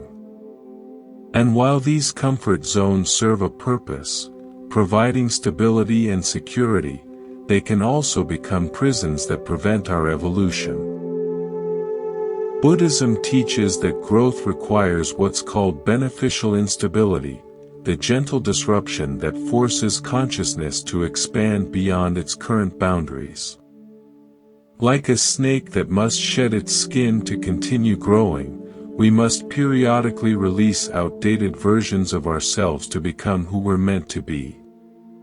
But unlike the snake, we often fight the shedding process instead of trusting it. Think about the most significant growth periods in your life.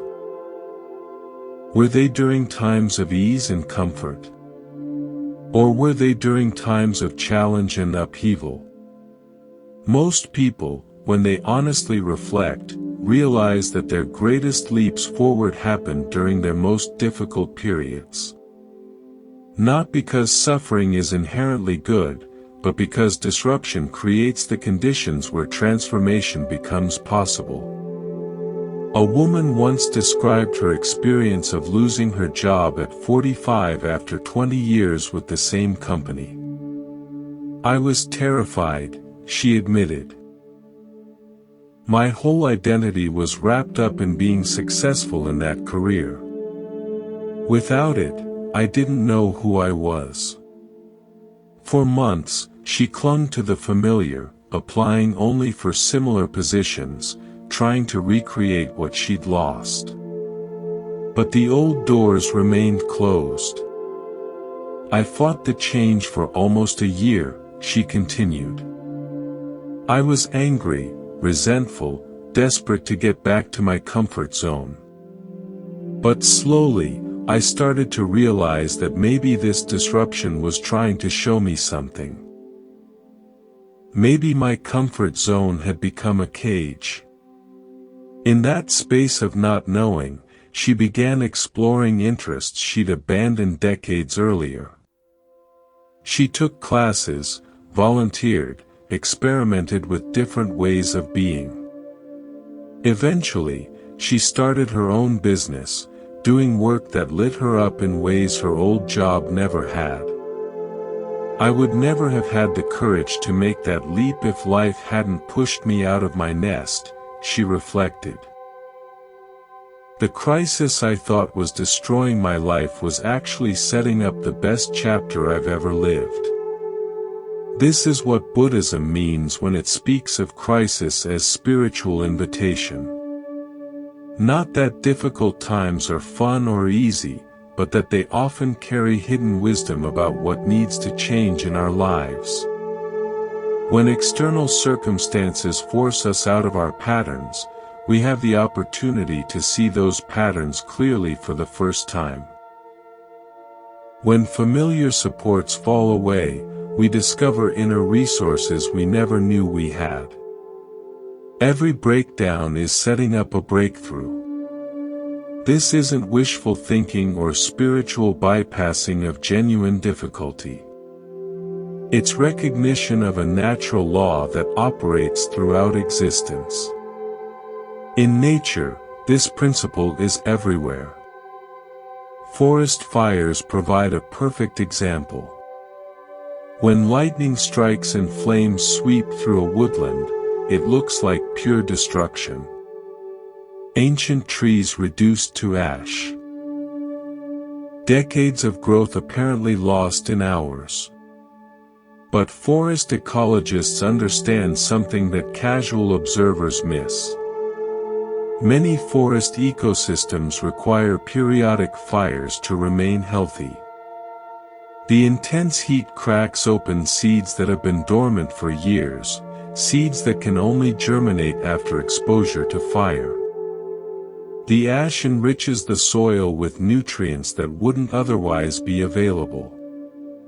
The clearing of old growth allows sunlight to reach the forest floor, enabling new species to take root.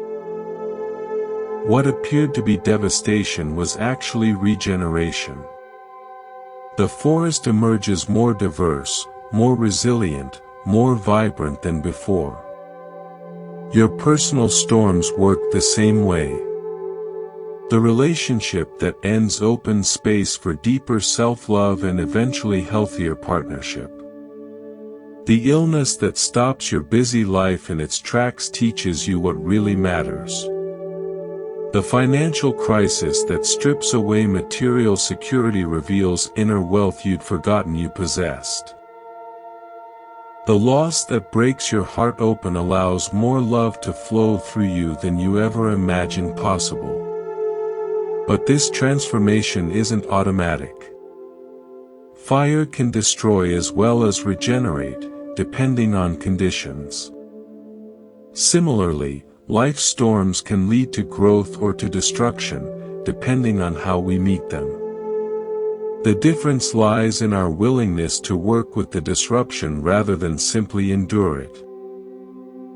Buddhism offers specific guidance for navigating these transformative periods skillfully. First, recognize that crisis often signals the death of an old way of being that was no longer serving you. Second, resist the urge to immediately rebuild exactly what was lost. Third, use the space created by disruption to explore new possibilities. Fourth, trust that something wants to emerge through you, even if you can't yet see what it is. A man shared his journey through what he called his dark night of the business owner.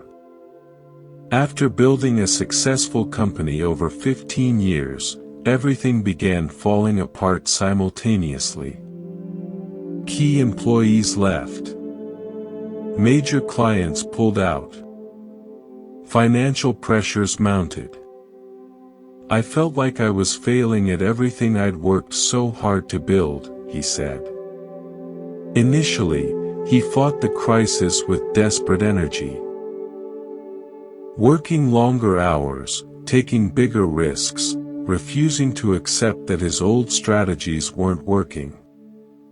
But the situation continued deteriorating until he had no choice but to slow down and reassess. In that forced stillness, I realized I'd been running my business from fear and ego for years. I'd lost touch with why I'd started it in the first place, to serve something meaningful. The crisis became his teacher.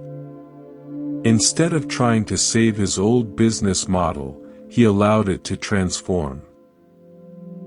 He let go of employees who weren't aligned with his values. He shifted focus from growth at any cost to sustainable impact. He rebuilt from a place of purpose rather than panic. The company that emerged was smaller but stronger, more authentic, more sustainable. The breakdown had cleared away everything that wasn't essential, he said. This is the gift hidden within life's storms. They have an uncanny ability to clear away what isn't authentic, what isn't sustainable, what isn't truly serving our highest good. They force us to distinguish between what we think we need and what we actually need. Between what we think we want and what truly fulfills us. Between who we think we should be and who we authentically are. The process isn't comfortable. Growth rarely is. Seeds don't enjoy being buried. Forests don't welcome fire. Butterflies don't find dissolution pleasant. But transformation requires these periods of apparent destruction. They're not obstacles to our evolution. They are our evolution. When you're in the middle of your own storm, it can be impossible to see its regenerative purpose. The wind is too strong, the rain too blinding, the thunder too overwhelming. In those moments, the practice isn't to pretend you're grateful for the difficulty. It's to maintain faith that this storm, like all storms, will pass. And when it does, something new will be possible that wasn't possible before. Sometimes the transformation is obvious and immediate. Other times it takes years to understand what was being cleared away and what was being prepared for. But if you look back honestly at the major disruptions in your life, you'll likely find that each one, however painful, moved you toward greater authenticity, deeper wisdom, or more genuine fulfillment. Right now, you might be in the middle of your own storm. Something in your life might be falling apart, changing unexpectedly, or feeling completely out of control. If so, remember the seed in darkness, the forest in flames, the butterfly in dissolution. This apparent ending might be the beginning you've been waiting for. This breakdown might be setting up the breakthrough that will define the next chapter of your life. The storm isn't your enemy. It's life's way of clearing space for your next level of growth. Trust the process. Lean into the unknown. Let the old fall away to make room for what wants to emerge. Every breakdown is setting up a breakthrough. The darkness you're in right now is the fertile soil from which your new life will grow. And when you finally see what was being prepared in the darkness, you'll understand why the storm was exactly what you needed. There's an intelligence running through everything. Not the kind of intelligence that plans and calculates, but a deeper wisdom that orchestrates the unfolding of existence itself. The same force that tells flowers when to bloom and rivers which way to flow. The same intelligence that beats your heart without your conscious control and heals your cuts while you sleep. Buddhism calls this Dharma, the natural order that governs all of life. You've felt this before, haven't you? Those moments when everything seemed to align perfectly without your effort. When the right person appeared at exactly the right time.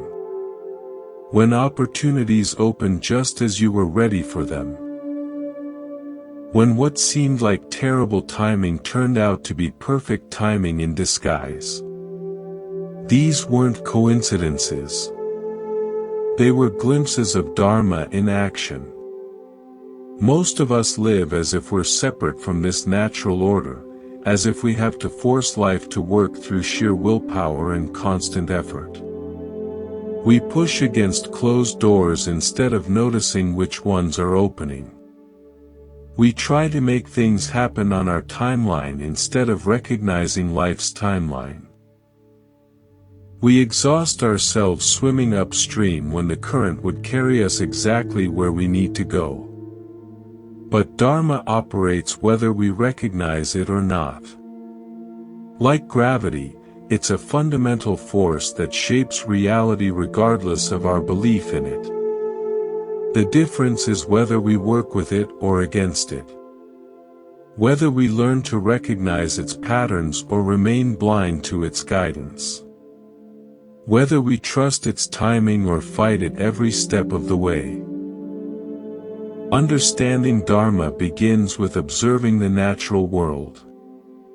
An apple tree doesn't force itself to produce fruit in winter. It follows an internal rhythm that aligns with seasonal cycles, producing exactly what's needed when conditions are right. A river doesn't struggle to reach the ocean. It simply follows the path of least resistance, knowing that every drop will eventually find its way home. Human beings are part of this same natural order, but we've forgotten how to listen to its signals. We've been taught to rely entirely on mental planning and logical analysis. These faculties are valuable, but they're only part of the picture. Dharma includes a kind of knowing that operates beyond the rational mind. An intuitive understanding of when to act and when to wait, when to speak and when to remain silent, when to hold on and when to let go. This doesn't mean becoming passive or fatalistic. Dharma isn't about sitting back and waiting for life to happen to you. It's about learning to sense the natural rhythms of existence and aligning your actions with them, like a skilled sailor who reads the wind and adjusts the sails accordingly. You can learn to read life's currents and navigate them with wisdom. A gardener understands this principle intuitively. She knows there's a time for planting and a time for harvesting, a time for watering and a time for letting the soil rest. She works with the seasons rather than against them, understanding that forcing growth out of season leads to weak, unsustainable results. Her garden flourishes because she honors natural timing. Your life operates according to similar principles. There are seasons for expansion and seasons for consolidation. Periods when everything flows easily and periods when obstacles seem to appear everywhere. Times when opportunities abound and times when doors appear locked. Learning to recognize these natural rhythms can save you enormous amounts of wasted energy and frustration. When you're pushing hard against multiple obstacles and nothing seems to be working, Dharma might be suggesting it's not the right time for that particular action. When everything falls into place effortlessly, when synchronicities multiply and doors open before you even knock, Dharma is indicating alignment with natural flow. These aren't mystical signs requiring special interpretation. They're feedback from the intelligence that orchestrates existence. A woman shared her experience of trying to start a business for 3 years. Every step was a struggle, she explained. Funding fell through repeatedly. Key partnerships dissolved unexpectedly. Technical problems appeared out of nowhere. I kept pushing because I thought persistence was a virtue. But I was exhausted and getting nowhere. Then she made a decision that felt counterintuitive. She stopped pushing. Not because she gave up on her vision, but because she began listening more carefully to life's feedback. I decided to trust that if this business was meant to exist, the path would become clearer, she said. Within months, circumstances shifted dramatically. A chance conversation led to unexpected funding. Technical solutions appeared through serendipitous connections. What had been impossible suddenly became inevitable, she reflected. The same idea, the same passion, the same skills, but completely different timing. I learned that Dharma isn't just about what you do, it's about when you do it. This understanding of divine timing challenges our culture's emphasis on constant action and immediate results. We're taught that delay means failure, that waiting is wasting time. But Dharma operates on a scale larger than our impatience. It considers factors we can't see, connections we're unaware of, preparations we don't know are needed. Sometimes what appears to be a delay is actually protection. The relationship that doesn't work out clears space for a deeper connection. The job you don't get leads to an opportunity you couldn't have imagined. The move that gets postponed allows circumstances to align more favorably. What feels like life working against you might be life working for you in ways you don't yet understand. Learning to trust this bigger pattern requires developing what Buddhism calls beginner's mind, approaching each situation with curiosity rather than predetermined expectations. Instead of insisting that life conform to your timeline, you become interested in discovering life's timeline. Instead of forcing predetermined outcomes, you remain open to possibilities you haven't considered. This doesn't mean abandoning goals or losing ambition. It means holding your intentions lightly while staying alert to how they want to manifest. Like a jazz musician who knows the melody but remains open to improvisation, you can maintain direction while allowing for creative adaptation. The practice involves paying attention to subtle signals that most people miss. Notice when your energy feels expansive versus contracted around certain decisions. Observe when opportunities seem to multiply versus when obstacles keep appearing. Pay attention to the quality of your sleep, your dreams, your overall sense of flow when you're moving in different directions. Your body and intuition often recognize Dharma before your mind does. There's also wisdom in recognizing that some resistance comes from ego rather than poor timing. When challenges arise because you're stepping outside your comfort zone or confronting old patterns, that's different from challenges that arise because you're swimming against natural current. The first type of resistance calls for courage and persistence. The second calls for patience and flexibility. Learning to distinguish between them is crucial. Buddhist teachers often speak of effortless effort, action that is both decisive and relaxed, purposeful and yielding. This isn't contradiction, but recognition that true effectiveness comes from aligning personal will with natural law. When you're moving with Dharma, actions feel both important and easy. There's a sense of inevitability, as if what you're doing couldn't unfold any other way. You can cultivate this alignment through simple daily practices. Before making important decisions, pause and sense into different options rather than just thinking about them. Notice which choices feel expansive and which feel contractive. Pay attention to your dreams and the synchronicities that appear around different paths. Trust the wisdom that emerges from stillness as much as the analysis that comes from thinking. Sometimes Dharma asks you to act quickly, even when circumstances seem uncertain. Other times it asks you to wait, even when waiting feels uncomfortable. The intelligence running through everything knows when all the pieces are in place for something to emerge successfully. Your job isn't to control that timing, but to recognize it and respond appropriately. This recognition transforms how you relate to uncertainty.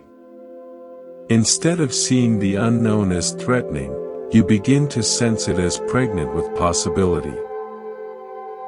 Instead of needing to know the entire plan before taking the first step, you become comfortable moving forward with just enough light to see the next footstep. This is how all natural growth occurs, one small increment at a time, guided by intelligence larger than individual understanding. Right now, there's something in your life that's trying to unfold according to Dharma's timeline rather than your timeline. Maybe it's a creative project that keeps evolving beyond your original vision. Maybe it's a relationship that's deepening more slowly than you'd prefer. Maybe it's a career transition that's taking longer than expected. Maybe it's healing that's happening in layers rather than all at once. Can you sense the intelligence working beneath the surface of these experiences? Can you feel how forcing or rushing might disrupt something that wants to emerge naturally? Can you trust that the same wisdom that orchestrates galaxies and seasons knows how to orchestrate the circumstances of your life? This is Dharma, not fate or predestination, but the natural order that emerges when consciousness and action align with the deeper currents of existence. When you learn to read these currents and move with them rather than against them, life becomes less of a struggle and more of a dance. You still participate fully, but from a place of cooperation rather than resistance. The intelligence is always there, running through everything, orchestrating the perfect unfolding of what wants to emerge. Your invitation is to notice it, trust it, and let it guide you home. A king wanted to cover his entire kingdom in leather so that his subjects would never have to walk on rough ground. He summoned his advisors and commanded them to begin this massive undertaking. Thousands of cows would need to be slaughtered. The entire treasury would be emptied. Years of labor would be required to cover every road, every path, every square inch of earth with soft leather. But one wise advisor approached the king with a different suggestion. "Your Majesty," he said gently, "instead of covering the entire kingdom with leather, why not simply cover your feet?" And so the first shoes were born. This ancient parable reveals something profound about the human condition. We spend enormous energy trying to make the world comfortable instead of learning to move through it skillfully. We attempt to control circumstances that are fundamentally beyond our influence while ignoring the one thing we can actually control, our response to what happens. The illusion of control is one of the mind's most seductive and exhausting tricks. It promises that if you just plan enough, work hard enough, worry enough, you can guarantee specific outcomes. It whispers that safety comes from managing every variable, predicting every possibility, preparing for every contingency.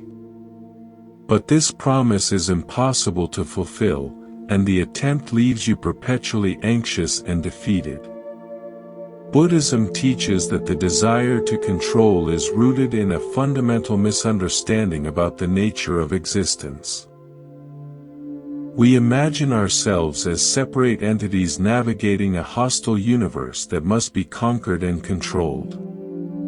But we're actually part of an interconnected web where everything influences everything else in ways too complex to fully grasp or manage. Yet we persist in this exhausting effort. We try to control our children's choices to ensure their happiness. We attempt to manage our partner's behavior to guarantee relationship security. We work frantically to control market conditions, weather patterns, other people's opinions, our own aging process.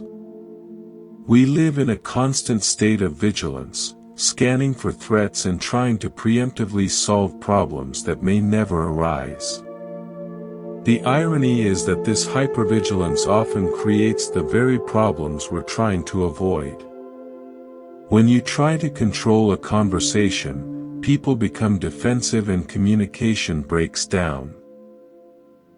When you attempt to force a relationship outcome, you create pressure that drives people away. When you grip too tightly to a business plan, you miss opportunities that require flexibility and adaptation. A woman once described her transformation from what she called a control addict to someone who could dance with uncertainty. I used to have backup plans for my backup plans, she laughed.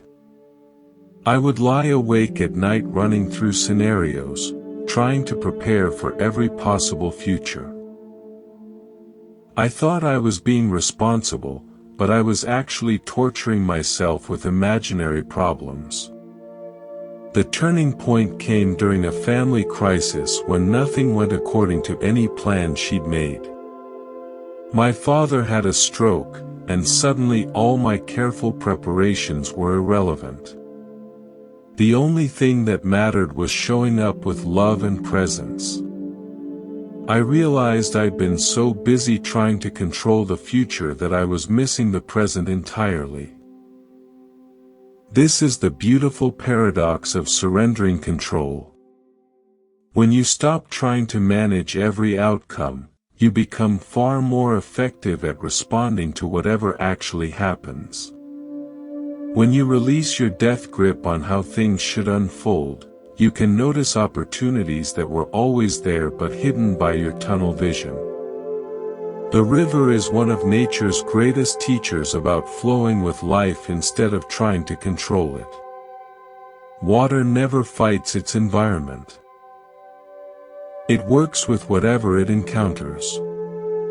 When it meets a boulder, it doesn't waste energy trying to move the rock. It simply finds another path, flowing around the obstacle, or over it, or under it. Eventually, the water shapes the rock through persistent gentleness. But water doesn't set out to change the boulder. It simply follows its nature, which is to flow toward its destination while adapting to whatever terrain it encounters. This is effortless power. Influence without force. Progress without struggle. Transformation without violence. You can learn to move through your life with similar fluidity.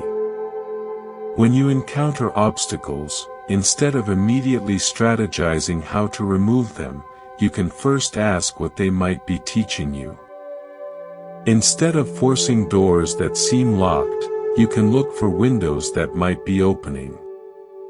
Instead of insisting that life conform to your timeline, you can discover what timeline life is actually following. This doesn't mean becoming passive or abandoning your goals. Rivers are incredibly powerful. They carve canyons and shape landscapes, but they do it through persistence and adaptability rather than rigid force.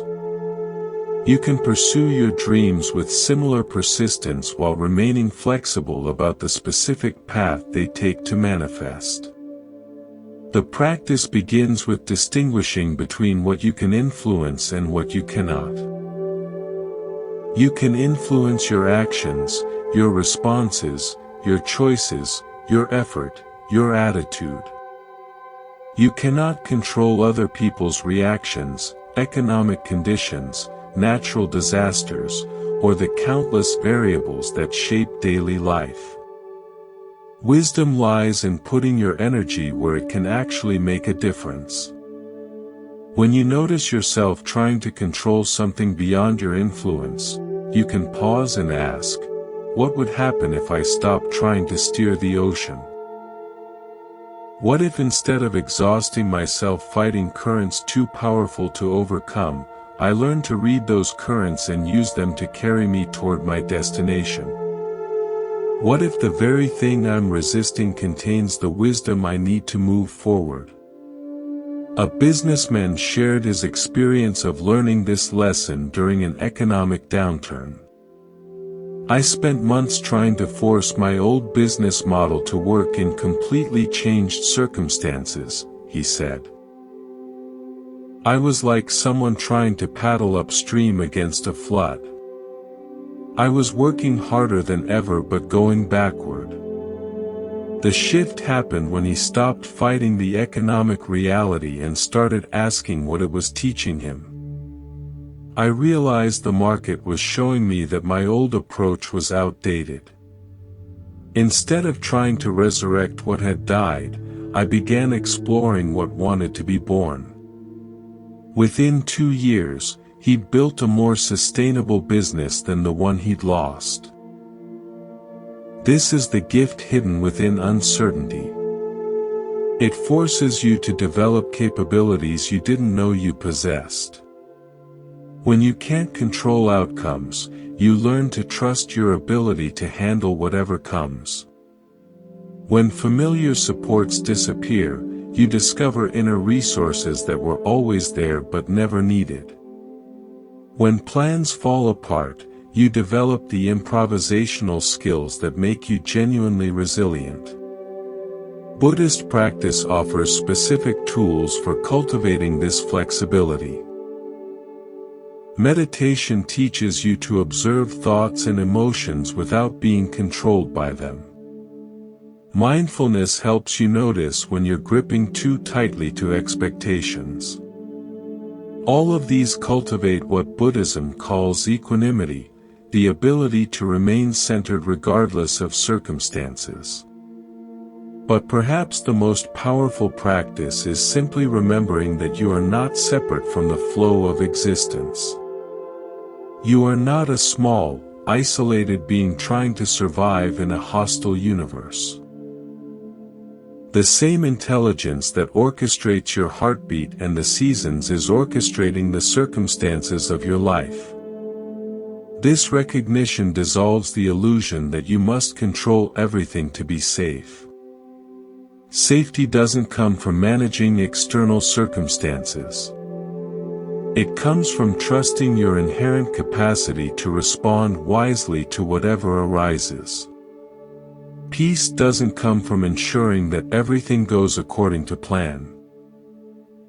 It comes from knowing that you can find meaning and growth in whatever actually happens. The king in the parable eventually learned to wear shoes instead of covering his kingdom in leather. He discovered that adapting himself was far more efficient than trying to adapt the entire world to his preferences. You can make the same discovery right now. There's something in your life you're trying to control that would be better served by adaptation. Some situation where you're fighting the current instead of learning to navigate it. Some outcome you're gripping so tightly that you're missing what's actually trying to emerge. What would happen if you loosened that grip just a little? What would happen if you stopped trying to steer the ocean and started learning to sail? What would happen if you trusted that the same force that moves rivers and grows forests knows how to move your life toward its highest expression? The beautiful illusion of control dissolves when you realize that you were never separate from what you were trying to control. You are part of the current, part of the flow, part of the intelligence that orchestrates everything. When you stop fighting that truth and start embodying it, life becomes infinitely easier and far more magical. The ocean doesn't need your steering. It needs your trust. The stranger who smiled at you this morning changed your day in ways you'll never fully understand. That simple gesture shifted your energy, softened your guard, reminded you that kindness exists in unexpected places. But the ripples didn't stop there. The warmth you felt made you more patient with your coworker, who then went home in a better mood and was gentler with her children, who slept more peacefully and woke up happier. One smile became a wave of well-being that touched lives across an entire web of connection. This is the profound truth that Buddhism has taught for over 2,000 years. Nothing exists in isolation. Every thought you think, every word you speak, every action you take sends ripples through an interconnected network of consciousness that includes every living being. We're not separate individuals struggling alone in an indifferent universe. We're all threads in the same tapestry, each one essential to the beauty and strength of the whole. The Buddha called this principle dependent origination, the understanding that everything arises in relationship to everything else. Your breath depends on plants that release oxygen. Your food depends on soil, rain, and countless hands that brought it to your table. Your thoughts depend on language learned from others, experiences shared with community, wisdom passed down through generations. Even your sense of self exists only in relationship to what you perceive as not self. But this interconnection goes deeper than physical dependency. Consciousness itself appears to be shared, flowing through individual minds like water through connected vessels. When you heal something within yourself, you contribute to the healing of the collective human experience. When you transform fear into love, anger into compassion, despair into hope, you're not just changing your own inner landscape. You're participating in the evolution of consciousness itself. Think about someone in your life who embodies deep peace. Notice how their presence affects you without them saying or doing anything specific. Their inner state somehow communicates itself to your nervous system. You find yourself breathing more deeply, thinking more clearly, feeling more centered just by being near them. This is evidence of how profoundly we influence each other simply through the quality of our being. The same principle works in reverse. When you're anxious, others around you pick up that energy and become more tense. When you're angry, you contribute to an atmosphere of conflict that affects everyone in your environment. This isn't to blame yourself for difficult emotions, but to recognize the responsibility that comes with understanding our interconnectedness. A mother once described how her own healing journey transformed her entire family. "I spent years in therapy working through childhood trauma," she said. "I thought I was just fixing my own problems. But as I became more peaceful inside, everything shifted. My husband stopped walking on eggshells around me. My children became more confident and expressive. She hadn't tried to change anyone else. Her inner transformation naturally created space for others to transform as well." This is what Buddhism means when it teaches that all beings are interconnected. Your healing becomes healing for everyone you encounter. Your peace contributes to peace in the world. Your awakening participates in the awakening of human consciousness. The work you do on yourself is never selfish. It's one of the most generous gifts you can offer to existence. Scientists are beginning to understand this principle through what they call the butterfly effect, the idea that small changes in one part of a system can create large changes elsewhere. A butterfly flapping its wings in Brazil might contribute to a tornado in Texas through an intricate chain of atmospheric interactions. Similarly, your moment of patience with a difficult person might prevent an argument that would have affected dozens of other lives. But consciousness operates on an even more subtle level than weather systems. When you genuinely forgive someone who hurt you, you're not just freeing yourself from resentment. You're contributing to a field of forgiveness that makes it easier for others to forgive. When you choose love over fear in challenging situations, you're strengthening the pattern of love in the collective unconscious. When you find peace in the midst of chaos, you're offering that possibility to everyone around you. This understanding completely transforms how you approach personal growth and spiritual practice. You're not working on yourself in isolation. You're participating in the healing and evolution of the entire human family. Every meditation you sit contributes to peace on earth. Every moment of mindfulness adds to the field of awareness. Every act of kindness strengthens the web of love that connects all beings. A meditation teacher shared his realization about this after years of practice. I used to think meditation was selfish, taking time away from helping others to sit quietly by myself, he reflected. Then I started noticing how differently people responded to me as my practice deepened. Strangers would start conversations. Conflicts would resolve more easily. He realized that cultivating inner peace was actually one of the most effective ways to serve others.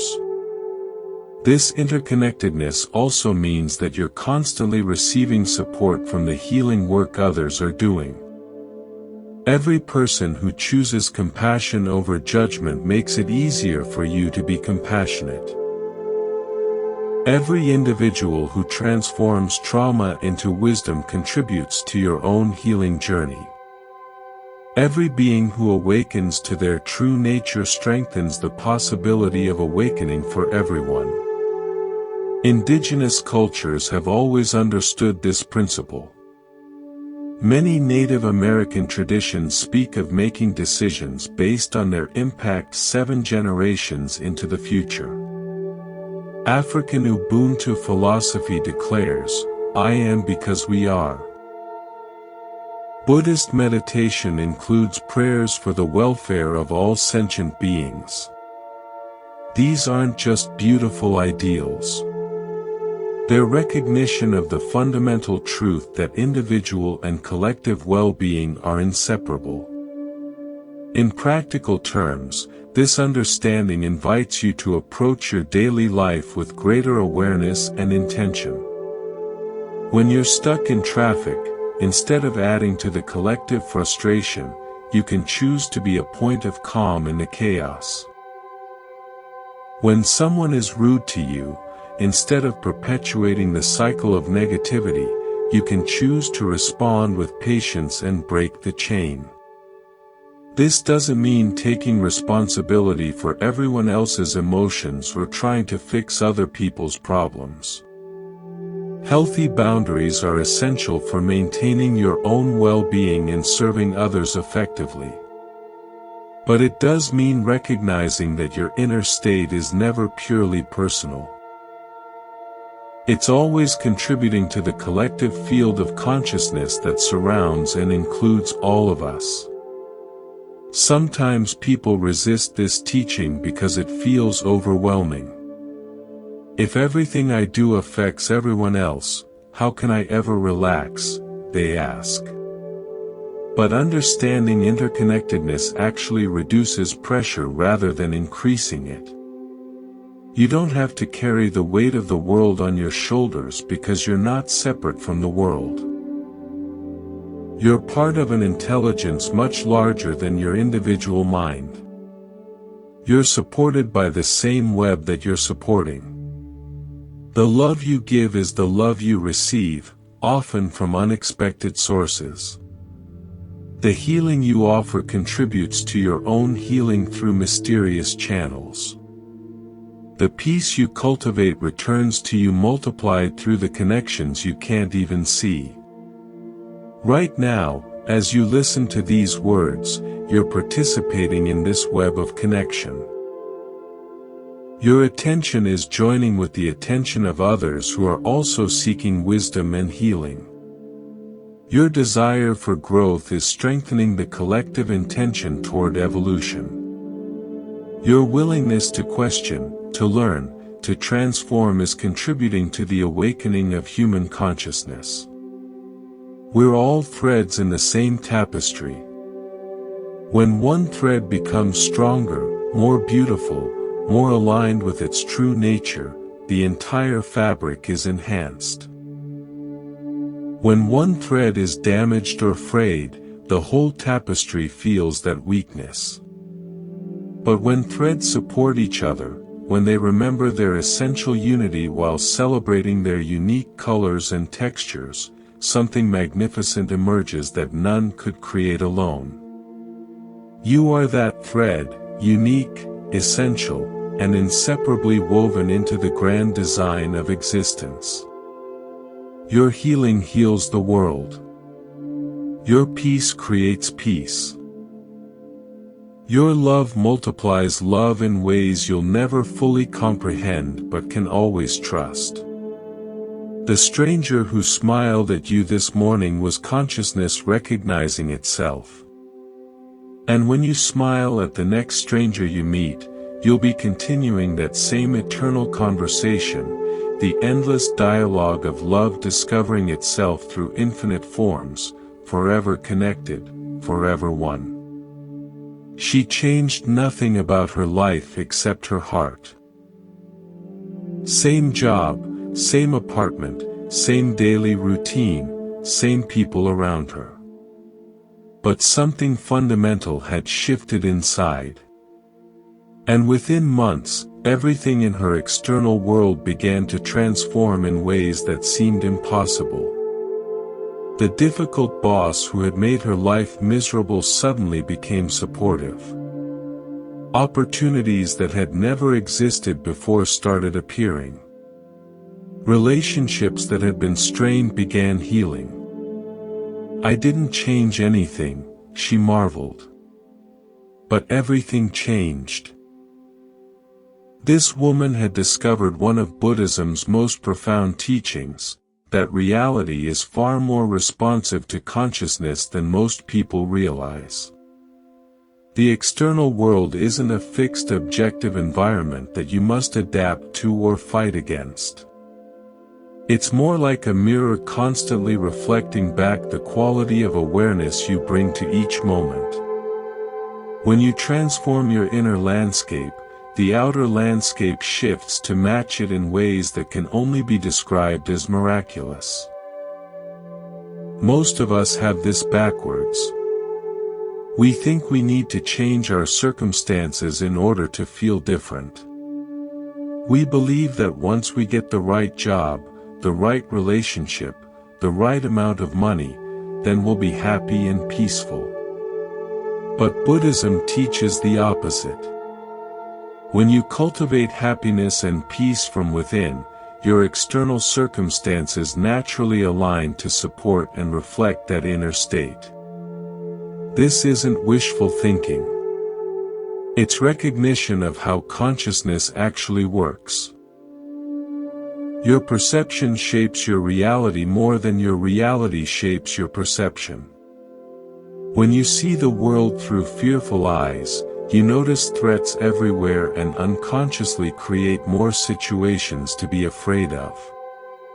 When you see the world through grateful eyes, you notice abundance everywhere and unconsciously create more situations to appreciate. The Buddha taught that the mind is the forerunner of all experience. Before anything appears in your external world, it first appears in consciousness as an expectation, a belief, a way of seeing. These mental formations then influence how you move through the world, what opportunities you notice, what possibilities you're open to, how people respond to your energy. Change the inner formations, and the outer formations must change as well. A man shared his story of transforming a hostile work environment through this principle. I was convinced my colleagues were trying to sabotage my projects, he said. I went to work every day defensive and suspicious, watching for signs of betrayal, and sure enough, I found them everywhere. Then he began practicing what he called assumption reversal. Instead of assuming people had bad intentions, he decided to assume they had good intentions but perhaps poor communication skills. Instead of looking for evidence of sabotage, he looked for evidence of support. Instead of approaching interactions defensively, he approached them with curiosity and goodwill. Nothing changed except my lens, he reflected. But within weeks, everything was different. The same people who had seemed hostile began including me in conversations. Projects that had been struggling suddenly had unexpected support. His change in perception had created an entirely different experience of the same workplace. This is what Buddhism calls the mirror principle. The understanding that the world reflects back to you the energy you project into it. Like a perfect mirror, reality shows you exactly what you're being, not what you're saying or pretending to be. If you're being fearful inside while trying to appear confident outside, the world responds to the fear. If you're being loving inside, even when circumstances are challenging, the world responds to the love. The mirror doesn't judge what it reflects. It simply shows you what's there. If you don't like what you're seeing in your external experience, the solution isn't to fight with the mirror. The solution is to change what you're presenting to be reflected. Transform your inner state, and watch how quickly your outer experience shifts to match it. This principle works because consciousness isn't confined to your individual mind. It's a field that extends beyond your body, influencing everyone and everything around you in subtle but powerful ways. When you genuinely embody peace, you create a field of peace that others can feel and respond to. When you authentically embody love, you create a field of love that draws loving responses from the world. A teacher discovered this when she stopped trying to control her students and started embodying the calm attention she wanted them to have. I spent years fighting with disruptive behavior, she said. The classroom felt like a battlefield, and I was exhausted every day. Then I realized I was contributing to the chaos through my own internal agitation. She began starting each day with meditation, arriving at school centered and peaceful. Instead of bracing for problems, she held an intention for learning and connection. Instead of seeing her students as problems to solve, she saw them as young humans seeking understanding. The change was almost immediate, she marveled. The same kids who had been disruptive became engaged and helpful. This understanding completely revolutionizes how you approach challenges in your life. Instead of asking, "How can I change this situation?" you begin asking, "How can I change my relationship to this situation?" Instead of focusing on what's wrong with the world around you, you focus on what wants to be healed or developed within you. This is what Gandhi meant when he said, "Be the change you wish to see in the world." He wasn't speaking metaphorically. He was describing a practical spiritual technology. When you embody the qualities you want to experience in your life, you create a magnetic field that draws those experiences to you. When you become what you're seeking, you stop needing to seek it because you already are it. A woman who had struggled with loneliness discovered this principle accidentally.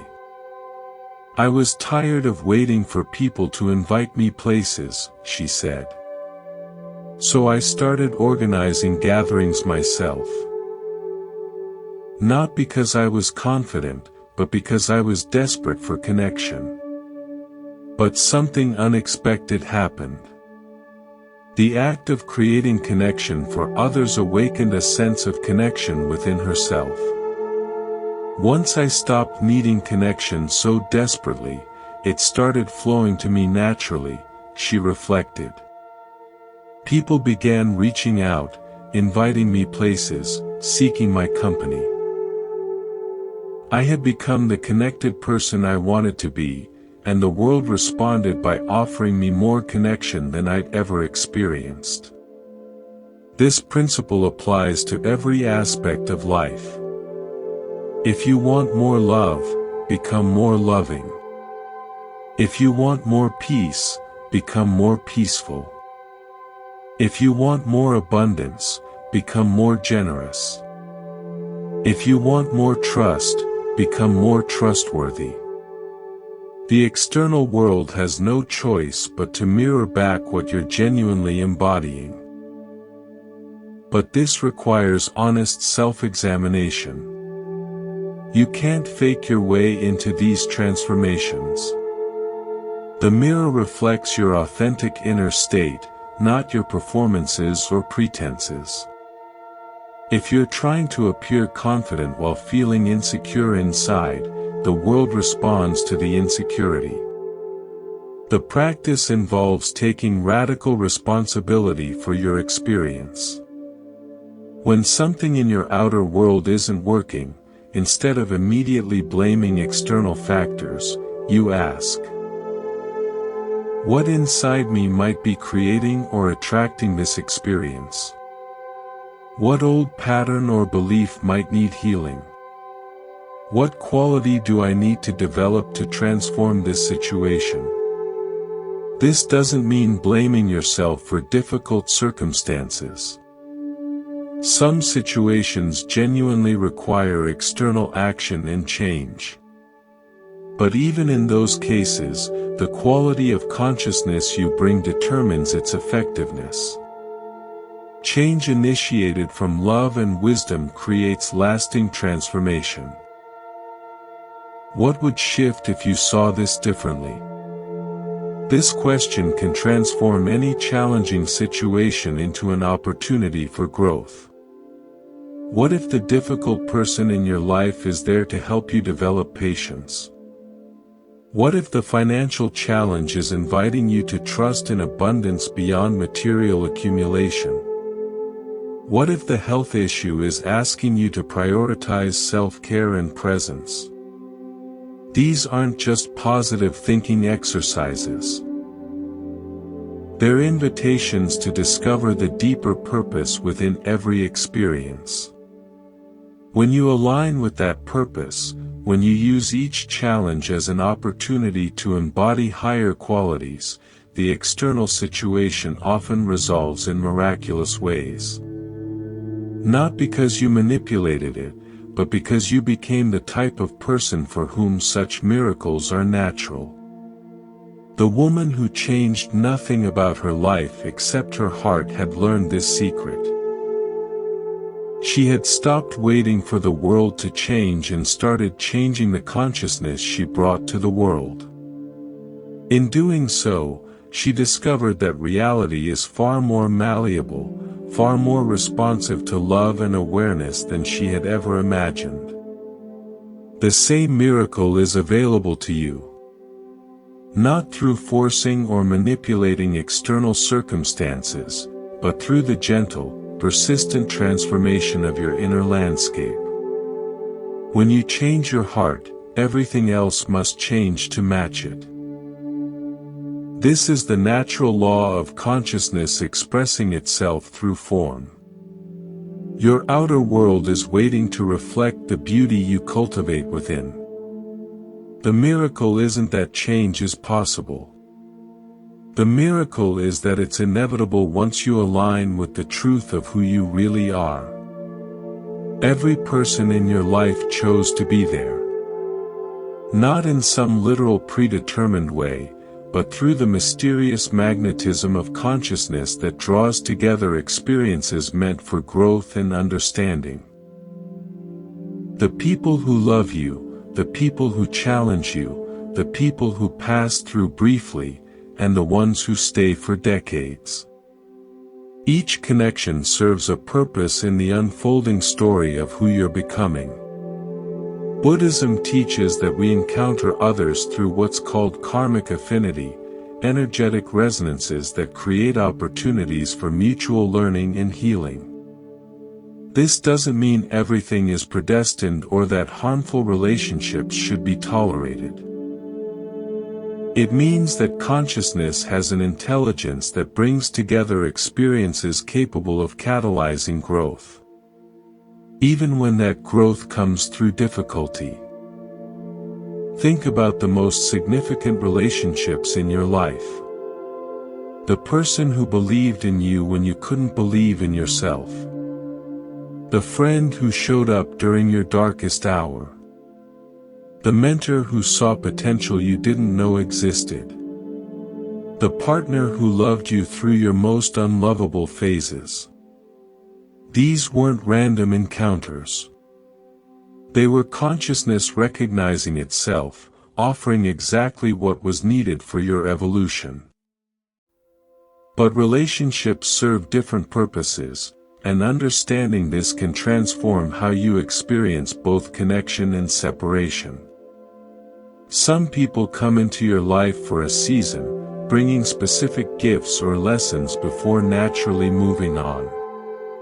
Others stay for years or decades, growing and changing alongside you. Some appear briefly but leave lasting impact. Each duration is perfect for its purpose. A woman once described her realization about this after a close friendship ended unexpectedly. I was devastated when she stopped calling, stopped including me in her life, she said. I kept trying to figure out what I'd done wrong, how I could fix it. But then I started reflecting on what that friendship had given me during the time we were close. She realized her friend had arrived at a moment when she desperately needed someone who would encourage her creative pursuits. For 3 years, this friend had been her biggest cheerleader, giving her confidence to pursue art seriously. By the time she drifted away, I no longer needed external validation for my creativity, she reflected. I had internalized the belief in myself that she'd helped me develop. The friendship had served its purpose completely. Instead of mourning its end, I began feeling grateful for its gift. This perspective transforms how you experience the natural ebb and flow of relationships. Instead of clinging desperately to connections that want to evolve or end, you can appreciate what each person brought to your journey and trust that when someone's role in your story is complete, space opens for new connections that serve your continued growth. But perhaps the most challenging teaching about relationships involves those who have caused pain. Buddhism suggests that even difficult people serve as teachers, though this requires careful understanding to avoid harmful interpretations. This doesn't mean that abuse is acceptable or that victims are responsible for their suffering. It means that consciousness has the remarkable ability to extract wisdom from even painful experiences.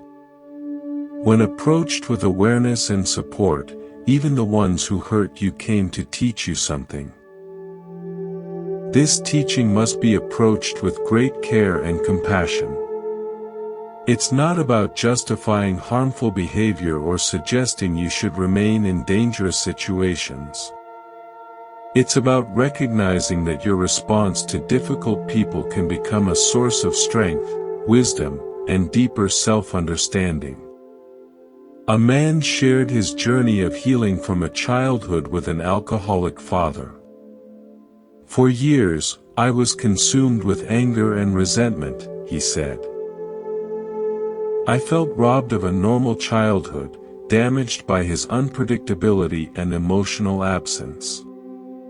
The idea that he was somehow my teacher felt like spiritual bypassing of real trauma. But through therapy and Buddhist practice, he began to see his experience differently. I realized that growing up in that environment had made me incredibly sensitive to other people's emotions, he reflected. I could read a room instantly, know when someone was struggling, offer exactly the right support. The hypervigilance that had been survival in childhood became compassion in adulthood. He became a counselor, helping others navigate family addiction. My wounds have become my healing gift to the world. This doesn't make what happened okay, he emphasized. I still had to do years of work to heal the trauma, but recognizing how the experience shaped my capacity for empathy helped me transform my pain into purpose. This is the delicate wisdom Buddhism offers about difficult relationships. Not that suffering is good or necessary, but that consciousness has the capacity to metabolize even painful experiences into wisdom when approached skillfully. The key is timing, support, and never bypassing the legitimate need for healing and boundaries. Sometimes the teaching isn't about developing positive qualities, but about learning what you won't tolerate. The person who repeatedly breaks promises teaches you about the importance of reliability. The one who violates your boundaries shows you why boundaries matter. The relationship that drains your energy reveals what nourishing connection actually feels like. Buddhism also teaches about what are called spiritual friends, relationships specifically oriented toward mutual awakening. These are the people who see your highest potential and gently call you toward it. Who support your growth even when it means you might outgrow old patterns they're comfortable with. Who love you enough to tell you difficult truths with kindness. Who celebrate your victories without jealousy and hold space for your struggles without trying to fix you.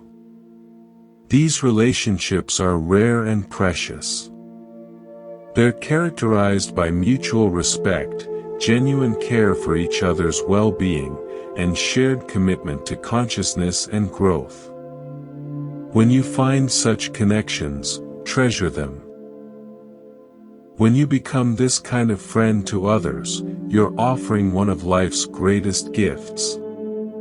There's also profound teaching in observing your patterns across relationships. Do you consistently attract people who need rescuing?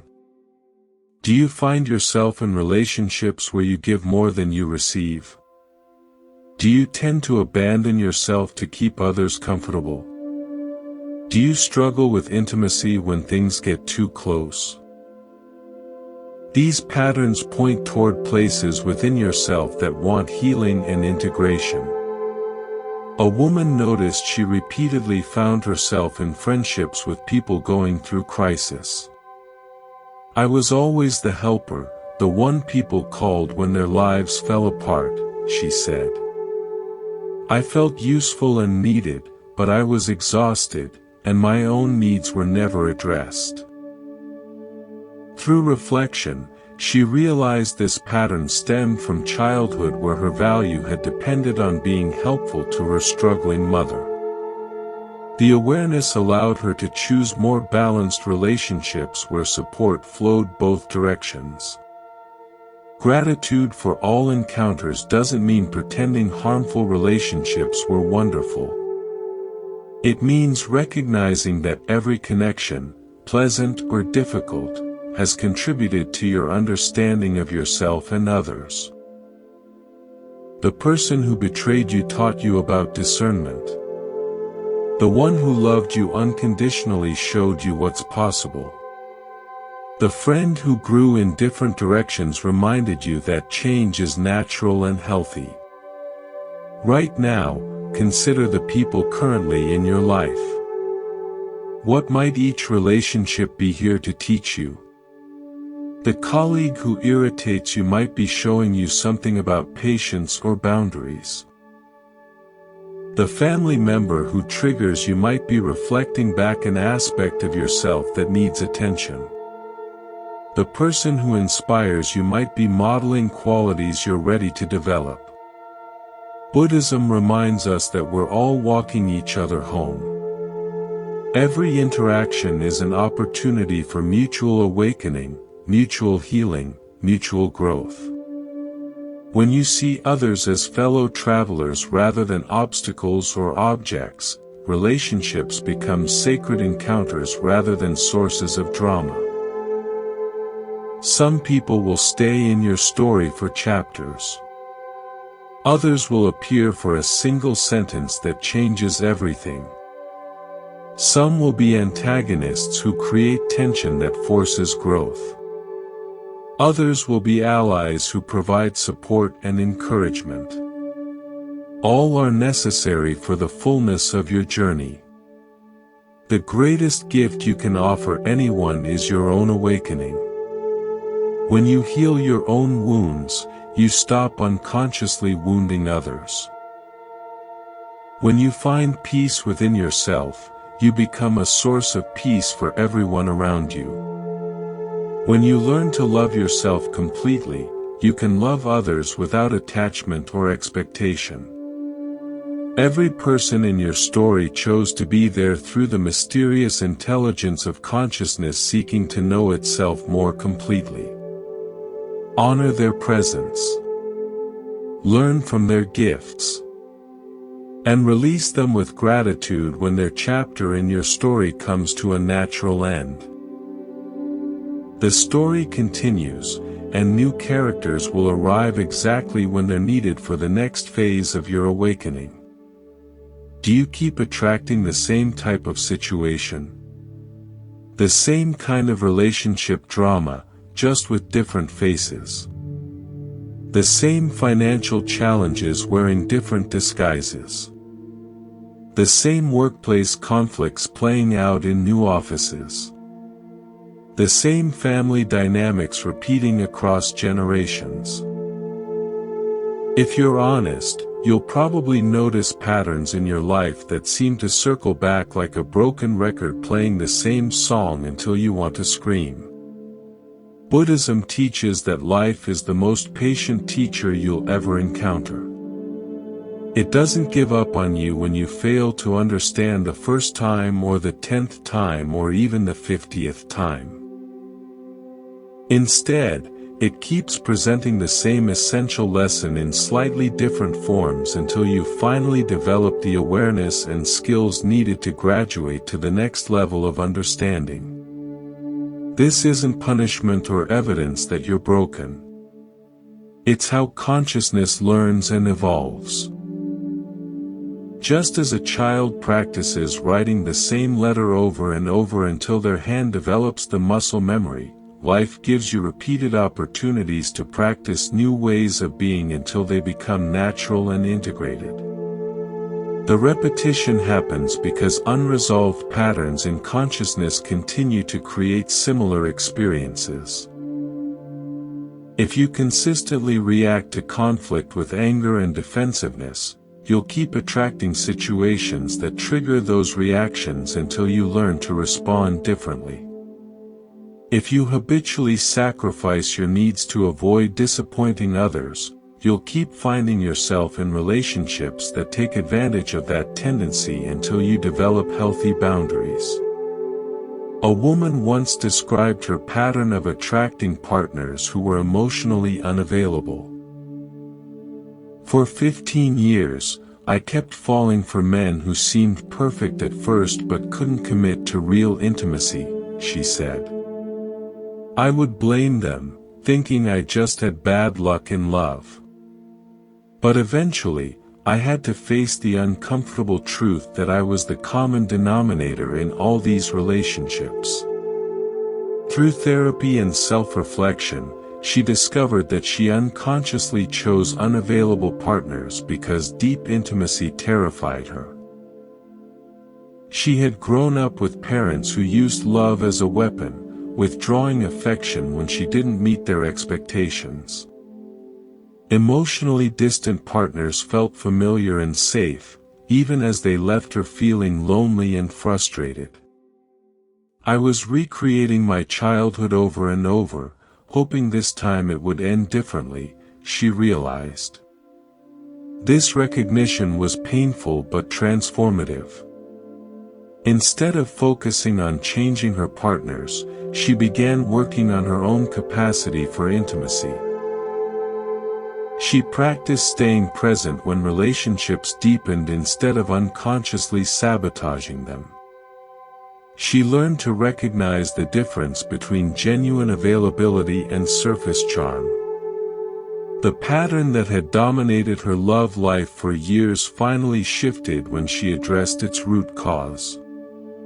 The key to breaking repetitive cycles lies in developing what Buddhism calls clear seeing, the ability to observe your patterns with compassion rather than judgment. When you're caught in repetition, the first step isn't to force change, but to notice what's actually happening. What triggers seem to activate the same responses? What emotions arise before you fall into familiar behaviors? What beliefs about yourself or others drive these patterns? A man noticed he kept leaving jobs after about 2 years, always feeling unappreciated and overlooked for promotions. I told myself I just had terrible bosses, he reflected. But when it happened at the fourth company, I had to consider that maybe the problem wasn't entirely external. He began observing his workplace behavior more carefully.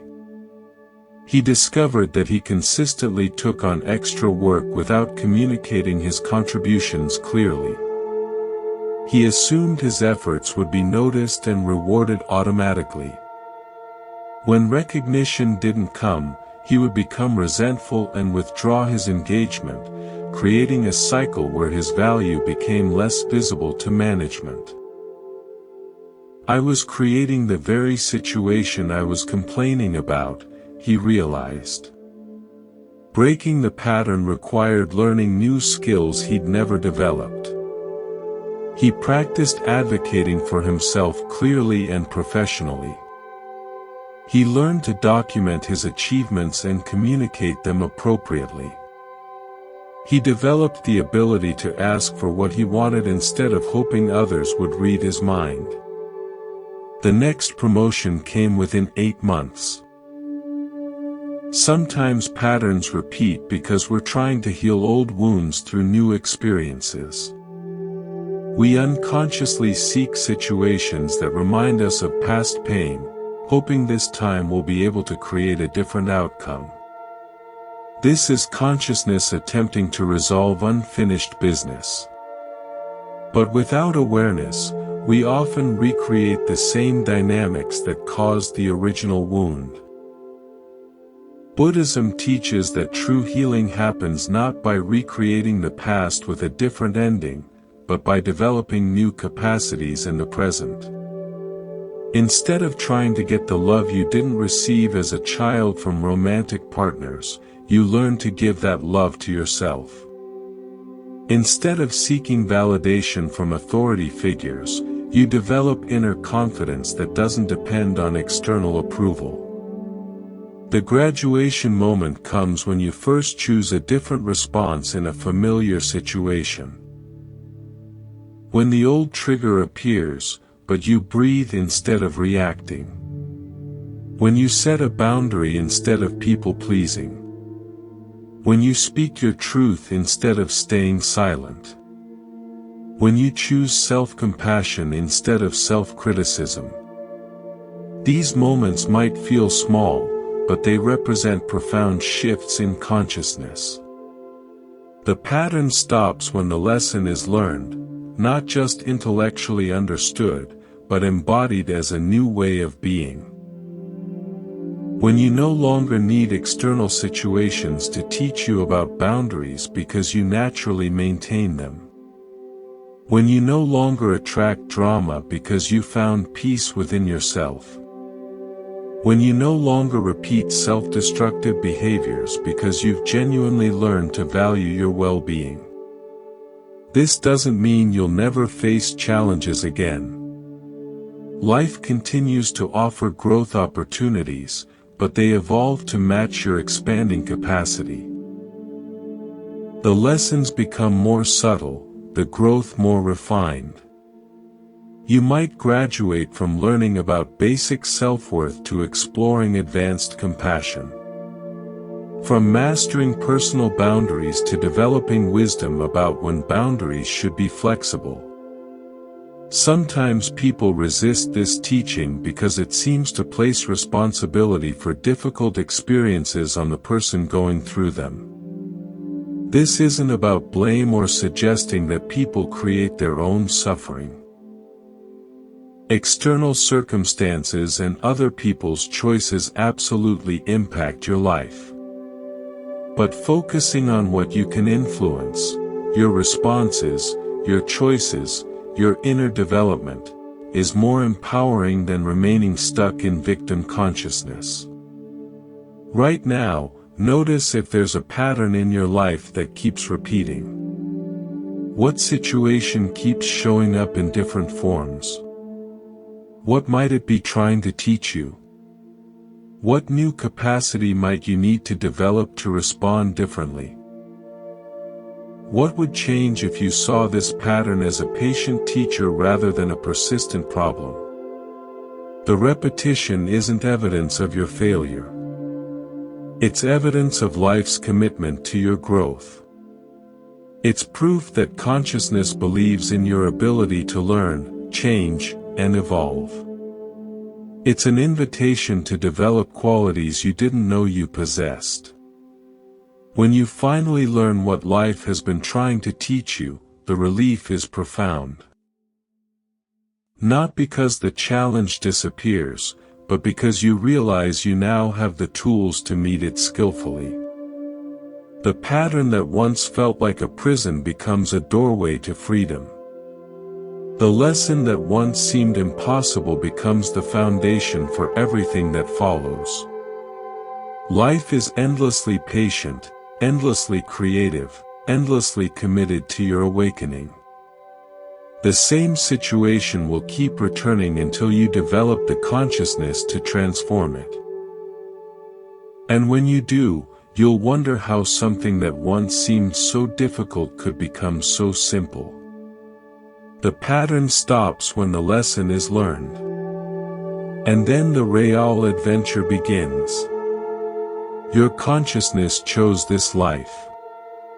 These challenges, this timing, not in some predetermined way that removes your free will, but through the natural magnetism of awareness seeking specific experiences for growth and understanding.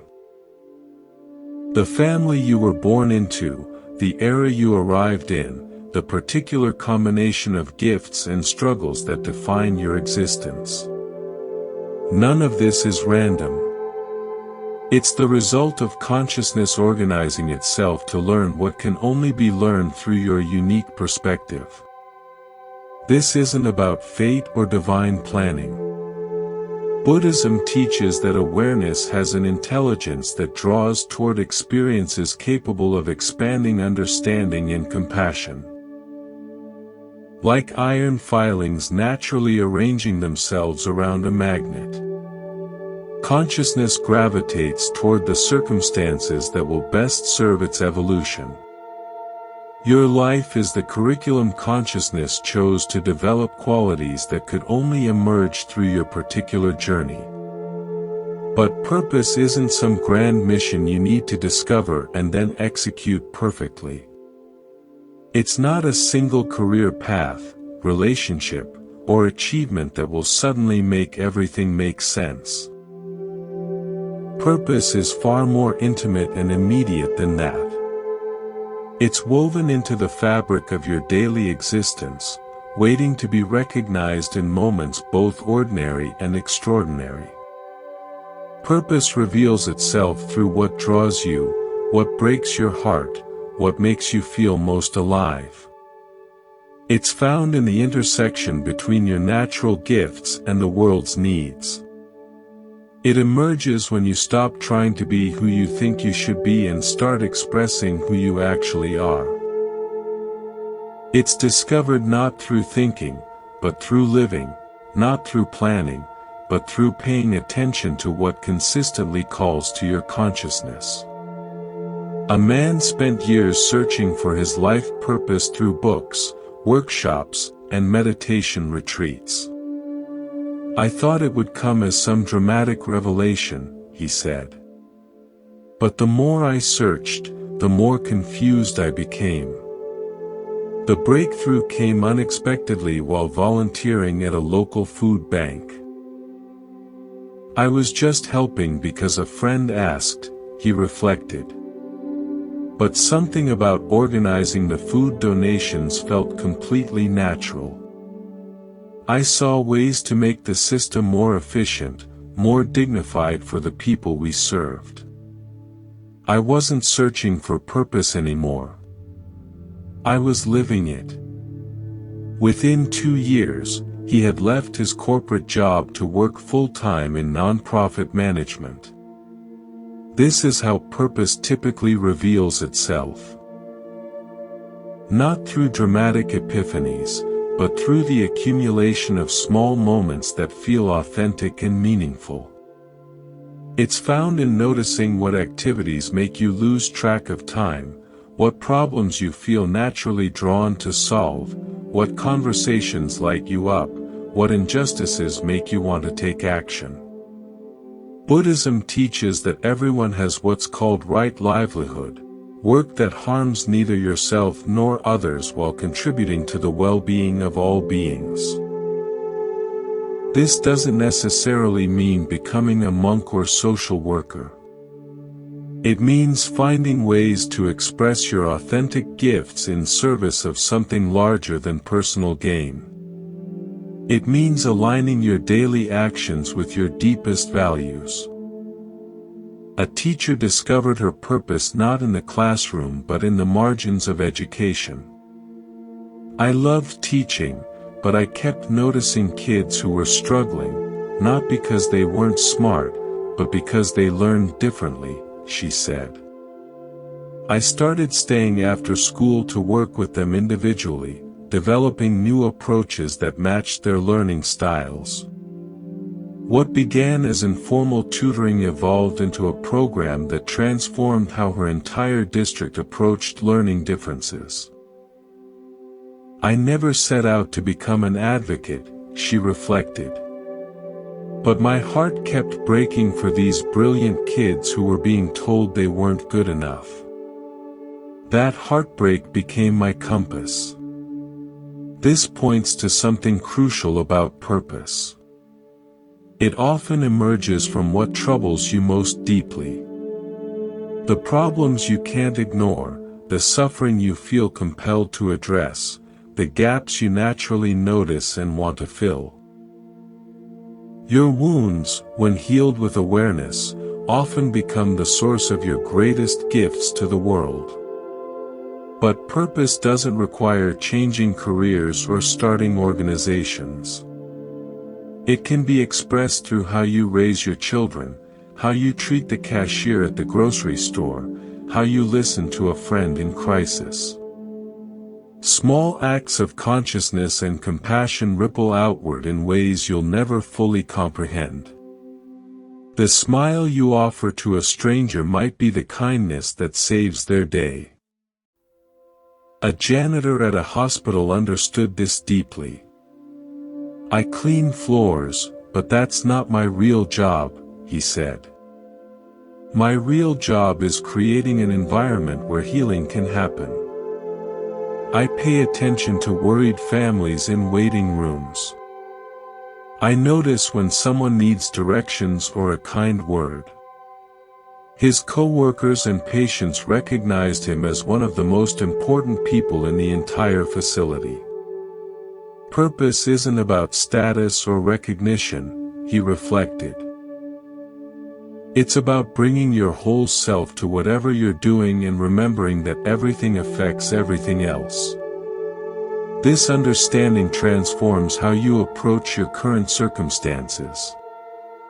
Instead of waiting for the perfect opportunity to express your purpose, you begin expressing it wherever you are with whatever resources you have available. You bring consciousness to mundane tasks. You offer presence to routine interactions.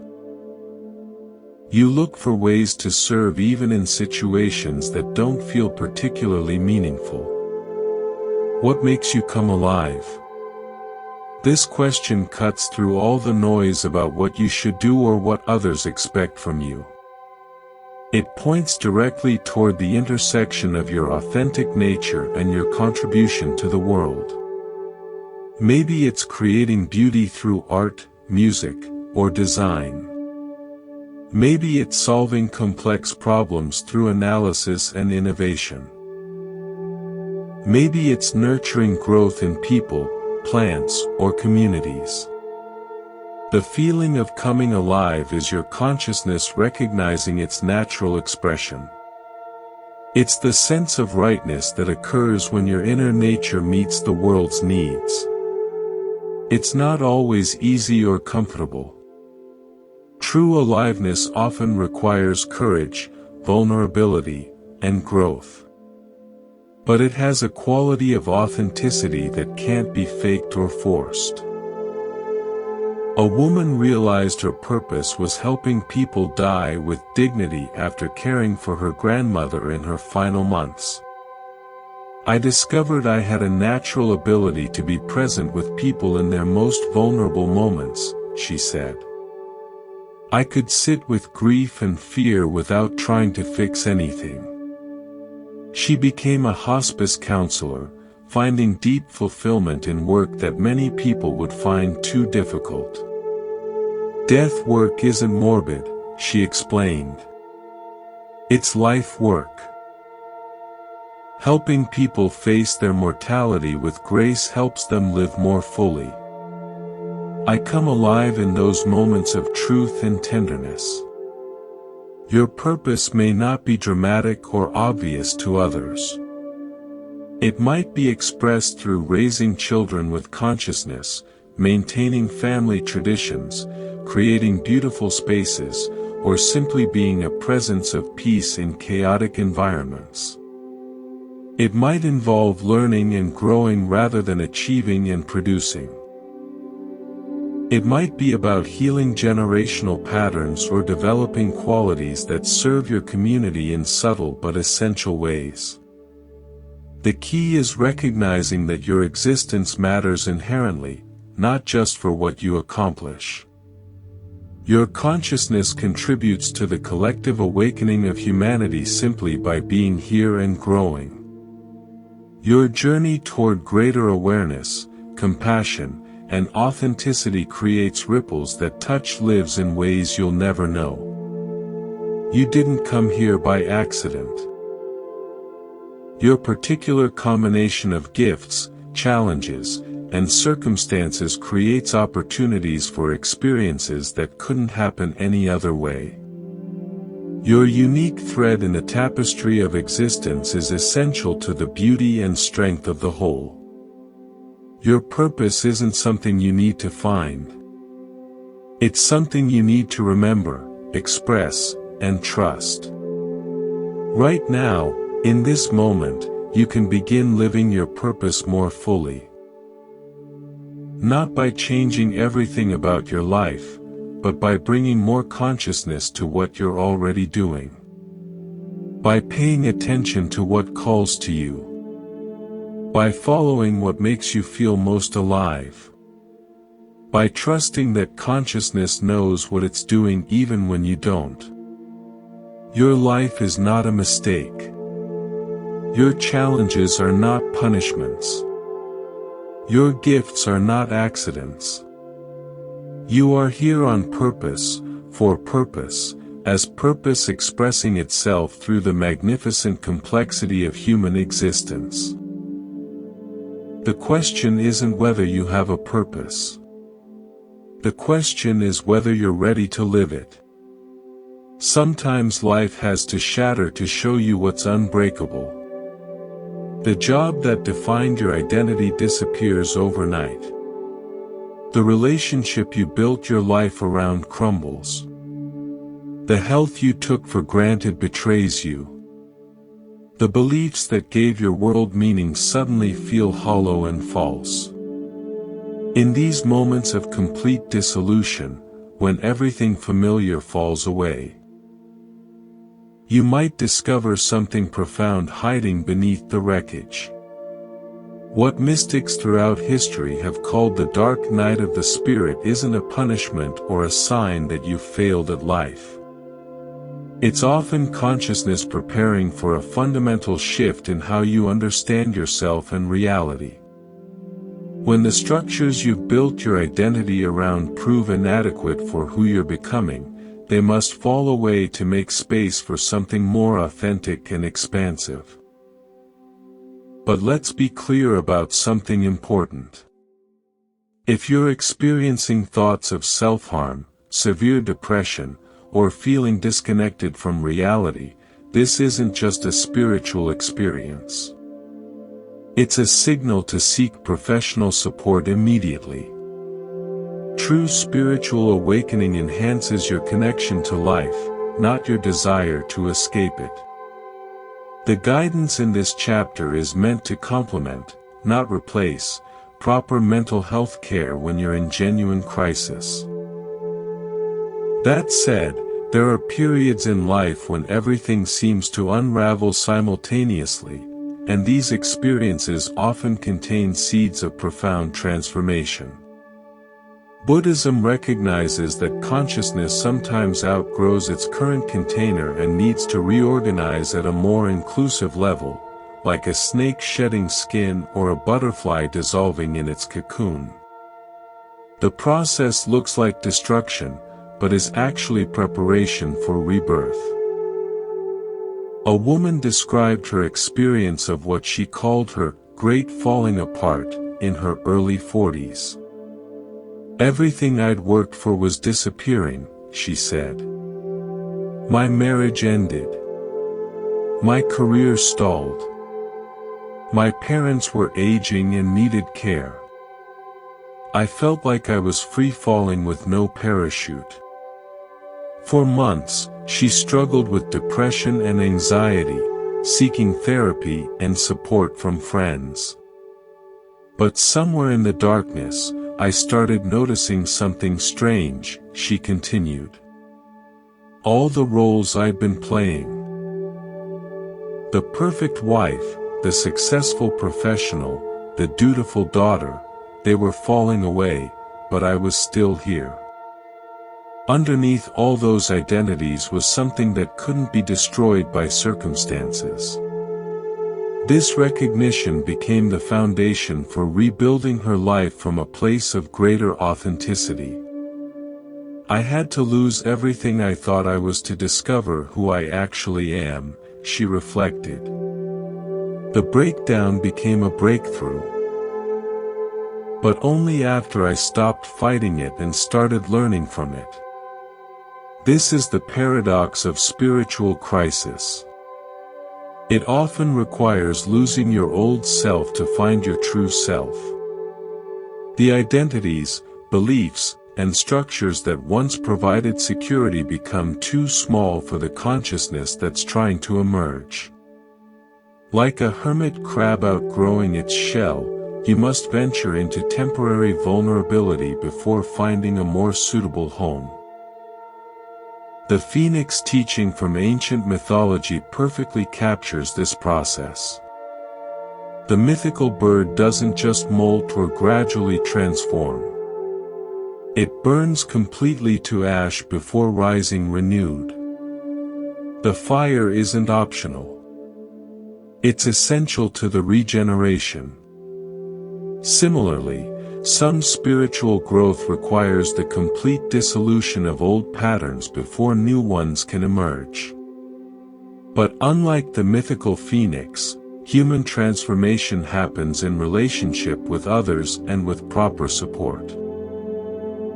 The hermit's journey into isolation is one path, but it's not the only one or necessarily the healthiest one. Crisis can become awakening when you allow trusted others to witness your process. When you seek guidance from those who've navigated similar territories. When you remember that breaking open doesn't mean breaking alone. A man shared his experience of a midlife spiritual crisis that began with what seemed like clinical depression. "I lost interest in everything that had previously motivated me," he said. "Work felt meaningless. Social activities felt empty. Even my hobbies couldn't hold my attention." He sought therapy and explored whether medication might help. But he also began studying Buddhist and other contemplative traditions. "I discovered that what I was experiencing had been described by mystics for thousands of years," he reflected. The dissolving of the ego's attachments, the questioning of all assumptions, the sense that nothing solid remained to hold on to. Understanding this didn't make it easier, but it helped him trust the process instead of just enduring it. Over 18 months, with therapeutic support and spiritual practice, he emerged with a fundamentally different relationship to meaning and purpose. "I stopped trying to extract significance from external achievements and started finding it in simple presence," he said. "The depression lifted, but more importantly, I discovered a peace that doesn't depend on circumstances going well." This breaking open is making space for something beautiful. When the familiar structures of identity and meaning collapse, initially there's terror and disorientation. But in that spaciousness, new possibilities can emerge that were invisible before. Qualities like compassion, wisdom, and authentic joy that were suppressed by old patterns finally have room to grow. The key is learning to distinguish between necessary dissolution and unnecessary suffering. Some pain in life comes from growth, like the discomfort of muscles strengthening or the ache of a heart expanding. Other pain comes from resistance to growth, fighting change that wants to happen naturally. Spiritual crisis often involves both types, and wisdom lies in knowing when to surrender and when to seek support. Buddhism teaches that attachment to any fixed identity causes suffering because consciousness is naturally fluid and expansive. When you cling too tightly to being the successful one or the helper or the strong one, you limit your capacity to respond authentically to new situations. Crisis forces a release of these limited self-concepts, creating space for a more flexible and inclusive sense of identity. This doesn't mean that all crisis leads to awakening or that suffering is somehow noble. Many people experience genuine trauma and loss without any spiritual benefit, and it would be cruel to suggest otherwise. But for those who find themselves in periods of deep questioning and dissolution, understanding the potential transformative nature of such experiences can provide hope and direction. The process isn't linear or predictable. There are days when you feel like you're making progress and days when you feel like you're drowning.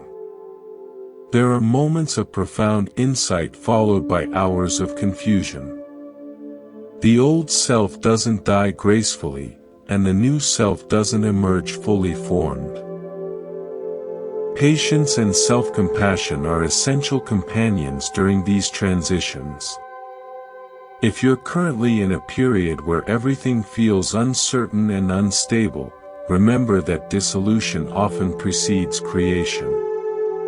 The caterpillar doesn't know it will become a butterfly when it enters the cocoon. It only knows that its old way of being is no longer sustainable.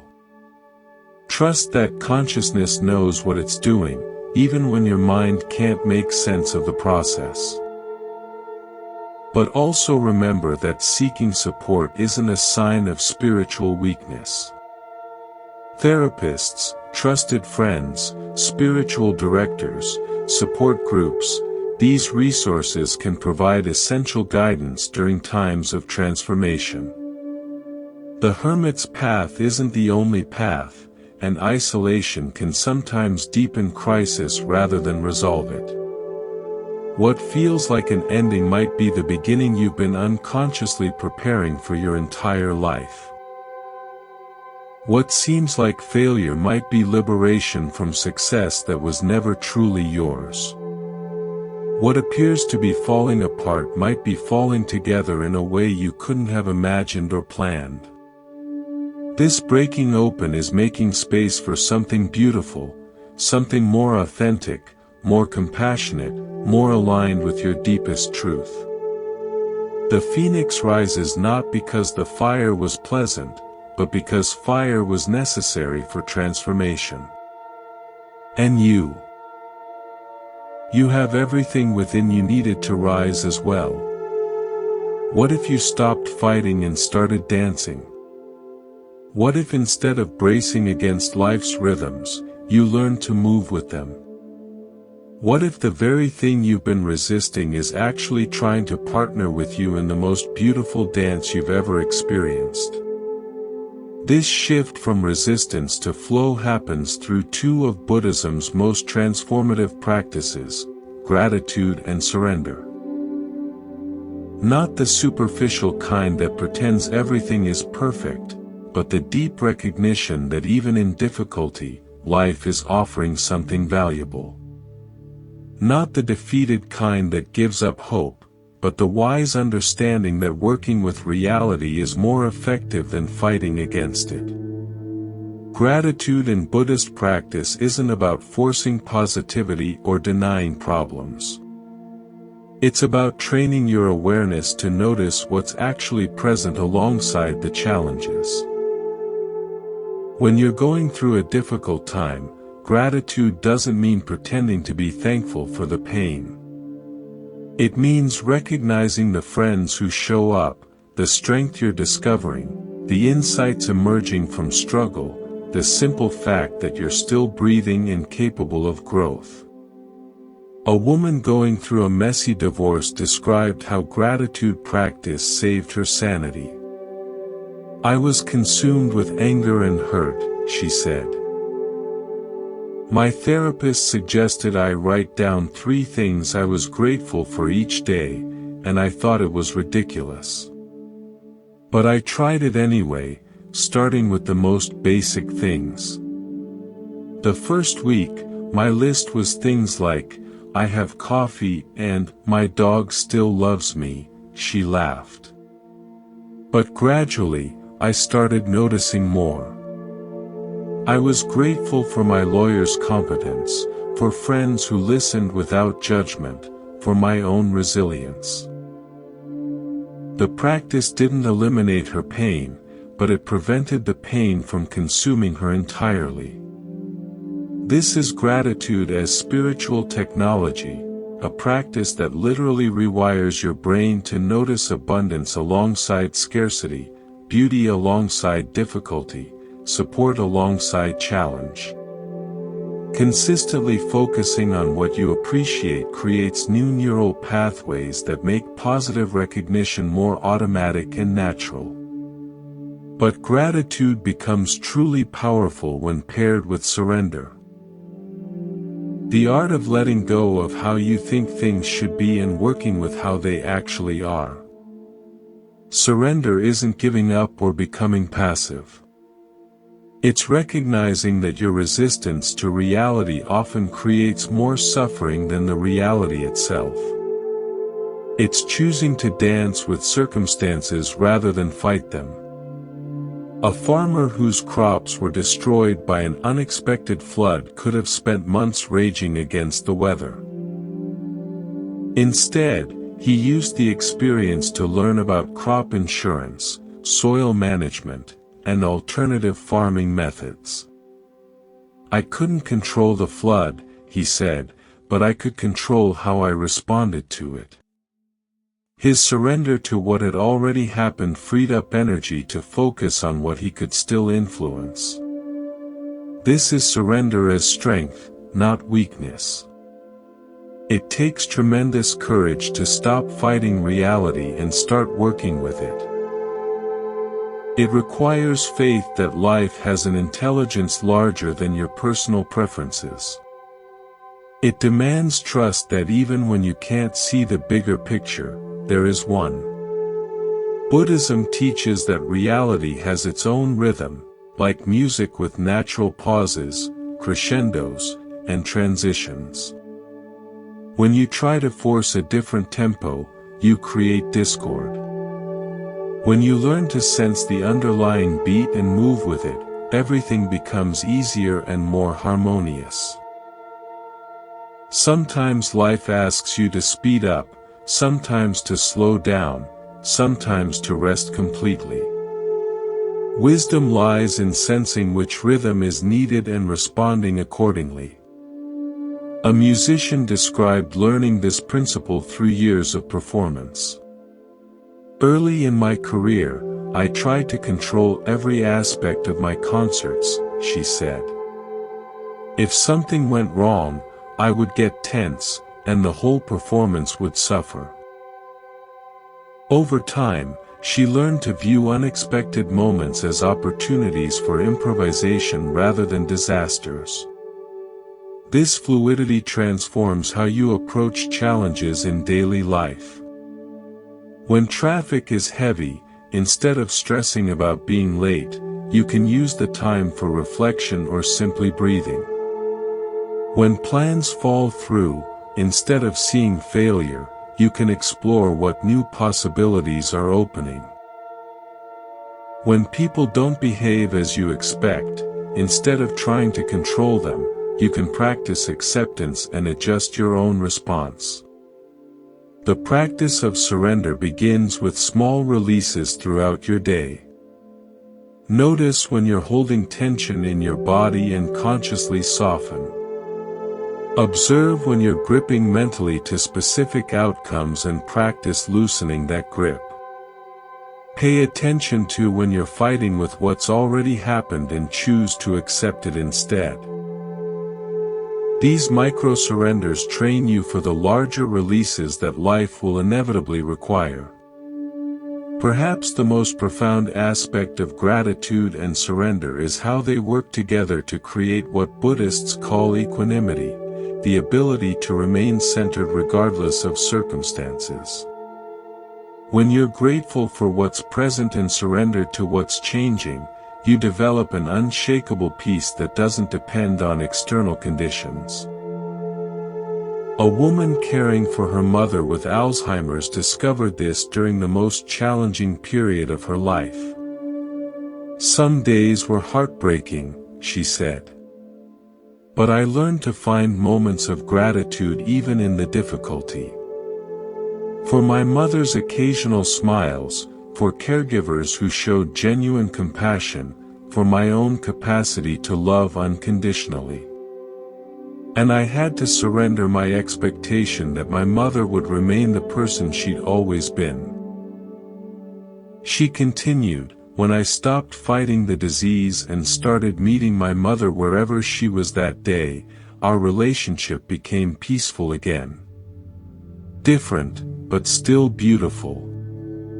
In letting go, you find everything you were looking for. Not by getting what you wanted, but by discovering that what you actually need was always available. Peace doesn't come from controlling circumstances. It comes from accepting them. Love doesn't come from possessing others. It comes from appreciating them as they are. Security doesn't come from guaranteeing outcomes. It comes from trusting your ability to handle whatever arises.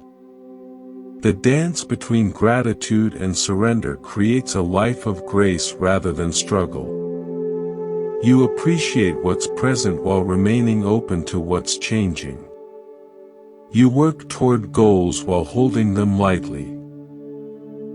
You care deeply while staying detached from specific results. You live fully while accepting that everything is temporary. This isn't a destination you reach, but a practice you cultivate. Some days you'll dance gracefully with life's rhythms. Other days you'll find yourself fighting and needing to remember to soften. What matters is the willingness to keep returning to gratitude and surrender whenever you notice you've moved away from them. Right now, there's something in your life asking for gratitude, something simple and present that you might be taking for granted. And there's something asking for surrender, some expectation or control you're holding that's creating unnecessary tension. What would happen if you softened around both? What would happen if you stopped fighting and started dancing? The music has been playing all along. Life is waiting for you to join the dance. And here you are. Having traveled so far to arrive exactly where you started 3 hours ago. You began this journey seeking understanding about why everything happens for a reason. You've explored ancient wisdom and modern insights, heard stories of transformation and awakening, discovered teachings that have guided seekers for 2,500 years. And now, having traversed landscapes of consciousness most people never explore, you find yourself in the most profound destination of all. This present moment, exactly as it is. The Buddha taught that all seeking eventually leads home to what was never actually lost. You didn't need to travel anywhere to find peace. You needed to remember that peace is your natural state. You didn't need to become someone different to experience love. You needed to recognize that love is what you are. You didn't need to fix your life to feel whole. You needed to see that wholeness was always here, patiently waiting beneath the stories of brokenness. Think about how much has shifted in your understanding during this time together. The random events in your life have revealed themselves as part of an intelligent unfolding. The painful experiences have shown their hidden gifts of strength and wisdom. The people who challenged you have been recognized as teachers in disguise. The patterns that once frustrated you have become doorways to growth. Everything that seemed chaotic has proven to be perfectly orchestrated by a wisdom larger than your individual mind. You've learned that impermanence isn't your enemy, but your liberation, freeing you from clinging to what was never meant to stay forever. You've discovered that your thoughts and actions create ripples across the ocean of existence, connecting you to every other being in ways both subtle and profound. You've practiced letting go of attachments that created suffering, finding that love multiplies when shared without possession. You've explored the art of acceptance, learning to flow with life's currents rather than exhausting yourself swimming upstream. You've found meaning hidden within your deepest struggles, understanding that consciousness uses even painful experiences as raw material for transformation. You've practiced mindfulness, discovering that the present moment contains everything you've been searching for in past and future. You've witnessed how changing your inner landscape automatically shifts your outer experience, proving that reality is far more responsive to consciousness than most people realize. You've seen how chaos serves transformation, breaking down outdated structures to make space for new growth. You've learned to trust Dharma, the natural intelligence that orchestrates existence with perfect timing. You've released the beautiful illusion of control, discovering that cooperation with life's flow is more effective than resistance. You've recognized the web of connection that includes every being, understanding that your healing contributes to the healing of all. You've explored how inner changes create outer miracles, learning that the world mirrors back whatever consciousness you authentically embody. You've appreciated the people in your story as precisely the teachers needed for your unique journey. You've understood why life repeats its lessons until they're truly learned and integrated. You've connected with your deeper purpose, recognizing that you didn't come here by accident, but through the natural magnetism of awareness seeking growth. You've reframed crisis as opportunity for awakening, seeing that sometimes everything must fall apart to reveal what's truly unbreakable. You've cultivated gratitude and surrender, learning to dance with life's rhythms rather than fight against them. Through it all, you've discovered that you are not separate from the wisdom that created you. You are that wisdom temporarily forgetting itself and then remembering again. But perhaps most importantly, you've experienced the community that emerges when consciousness recognizes itself in different forms. As you've listened to these teachings, you've been connected to countless others who have also chosen the path of understanding. Across the globe, in different time zones and circumstances, people just like you have been seeking the same truths, asking the same questions, longing for the same peace. You are not alone in this journey. You never have been. To everyone who has traveled this far, thank you. Thank you for your willingness to question, to grow, to remain open when it would be easier to stay closed. Thank you for choosing consciousness over unconsciousness, love over fear, understanding over judgment. Thank you for doing the inner work that heals not just your own life but contributes to the awakening of our entire human family. If these teachings have touched you, share them with someone who might benefit. If these stories have reminded you of your own wisdom, trust that inner knowing more deeply. If these practices have brought you peace, continue cultivating them in your daily life. If this time together has helped you remember who you really are, let that remembering guide your choices from this moment forward. The journey doesn't end here. It begins here. Every moment offers a new opportunity to apply these timeless truths to the immediate circumstances of your life. Every interaction becomes a chance to practice presence, compassion, and wisdom. Every challenge becomes an invitation to trust the deeper intelligence that orchestrates your existence. You came seeking to understand why everything happens for a reason. You've discovered that the reason isn't always obvious, isn't always comfortable, isn't always what the mind expects. But if you look closely enough, if you feel deeply enough, if you trust completely enough, you'll find the thread that connects every experience. The golden thread that weaves through every joy and sorrow, every meeting and parting, every beginning and ending. Everything happens for a reason. And the reason is always love. Love learning about itself through your unique perspective. Love growing stronger through your struggles. Love becoming wiser through your questions. Love recognizing itself in every face you meet. Love disguised as everything you've experienced, waiting patiently for the moment you're ready to see through the disguise. Right here, right now, in this very moment, love is all there is. Welcome home.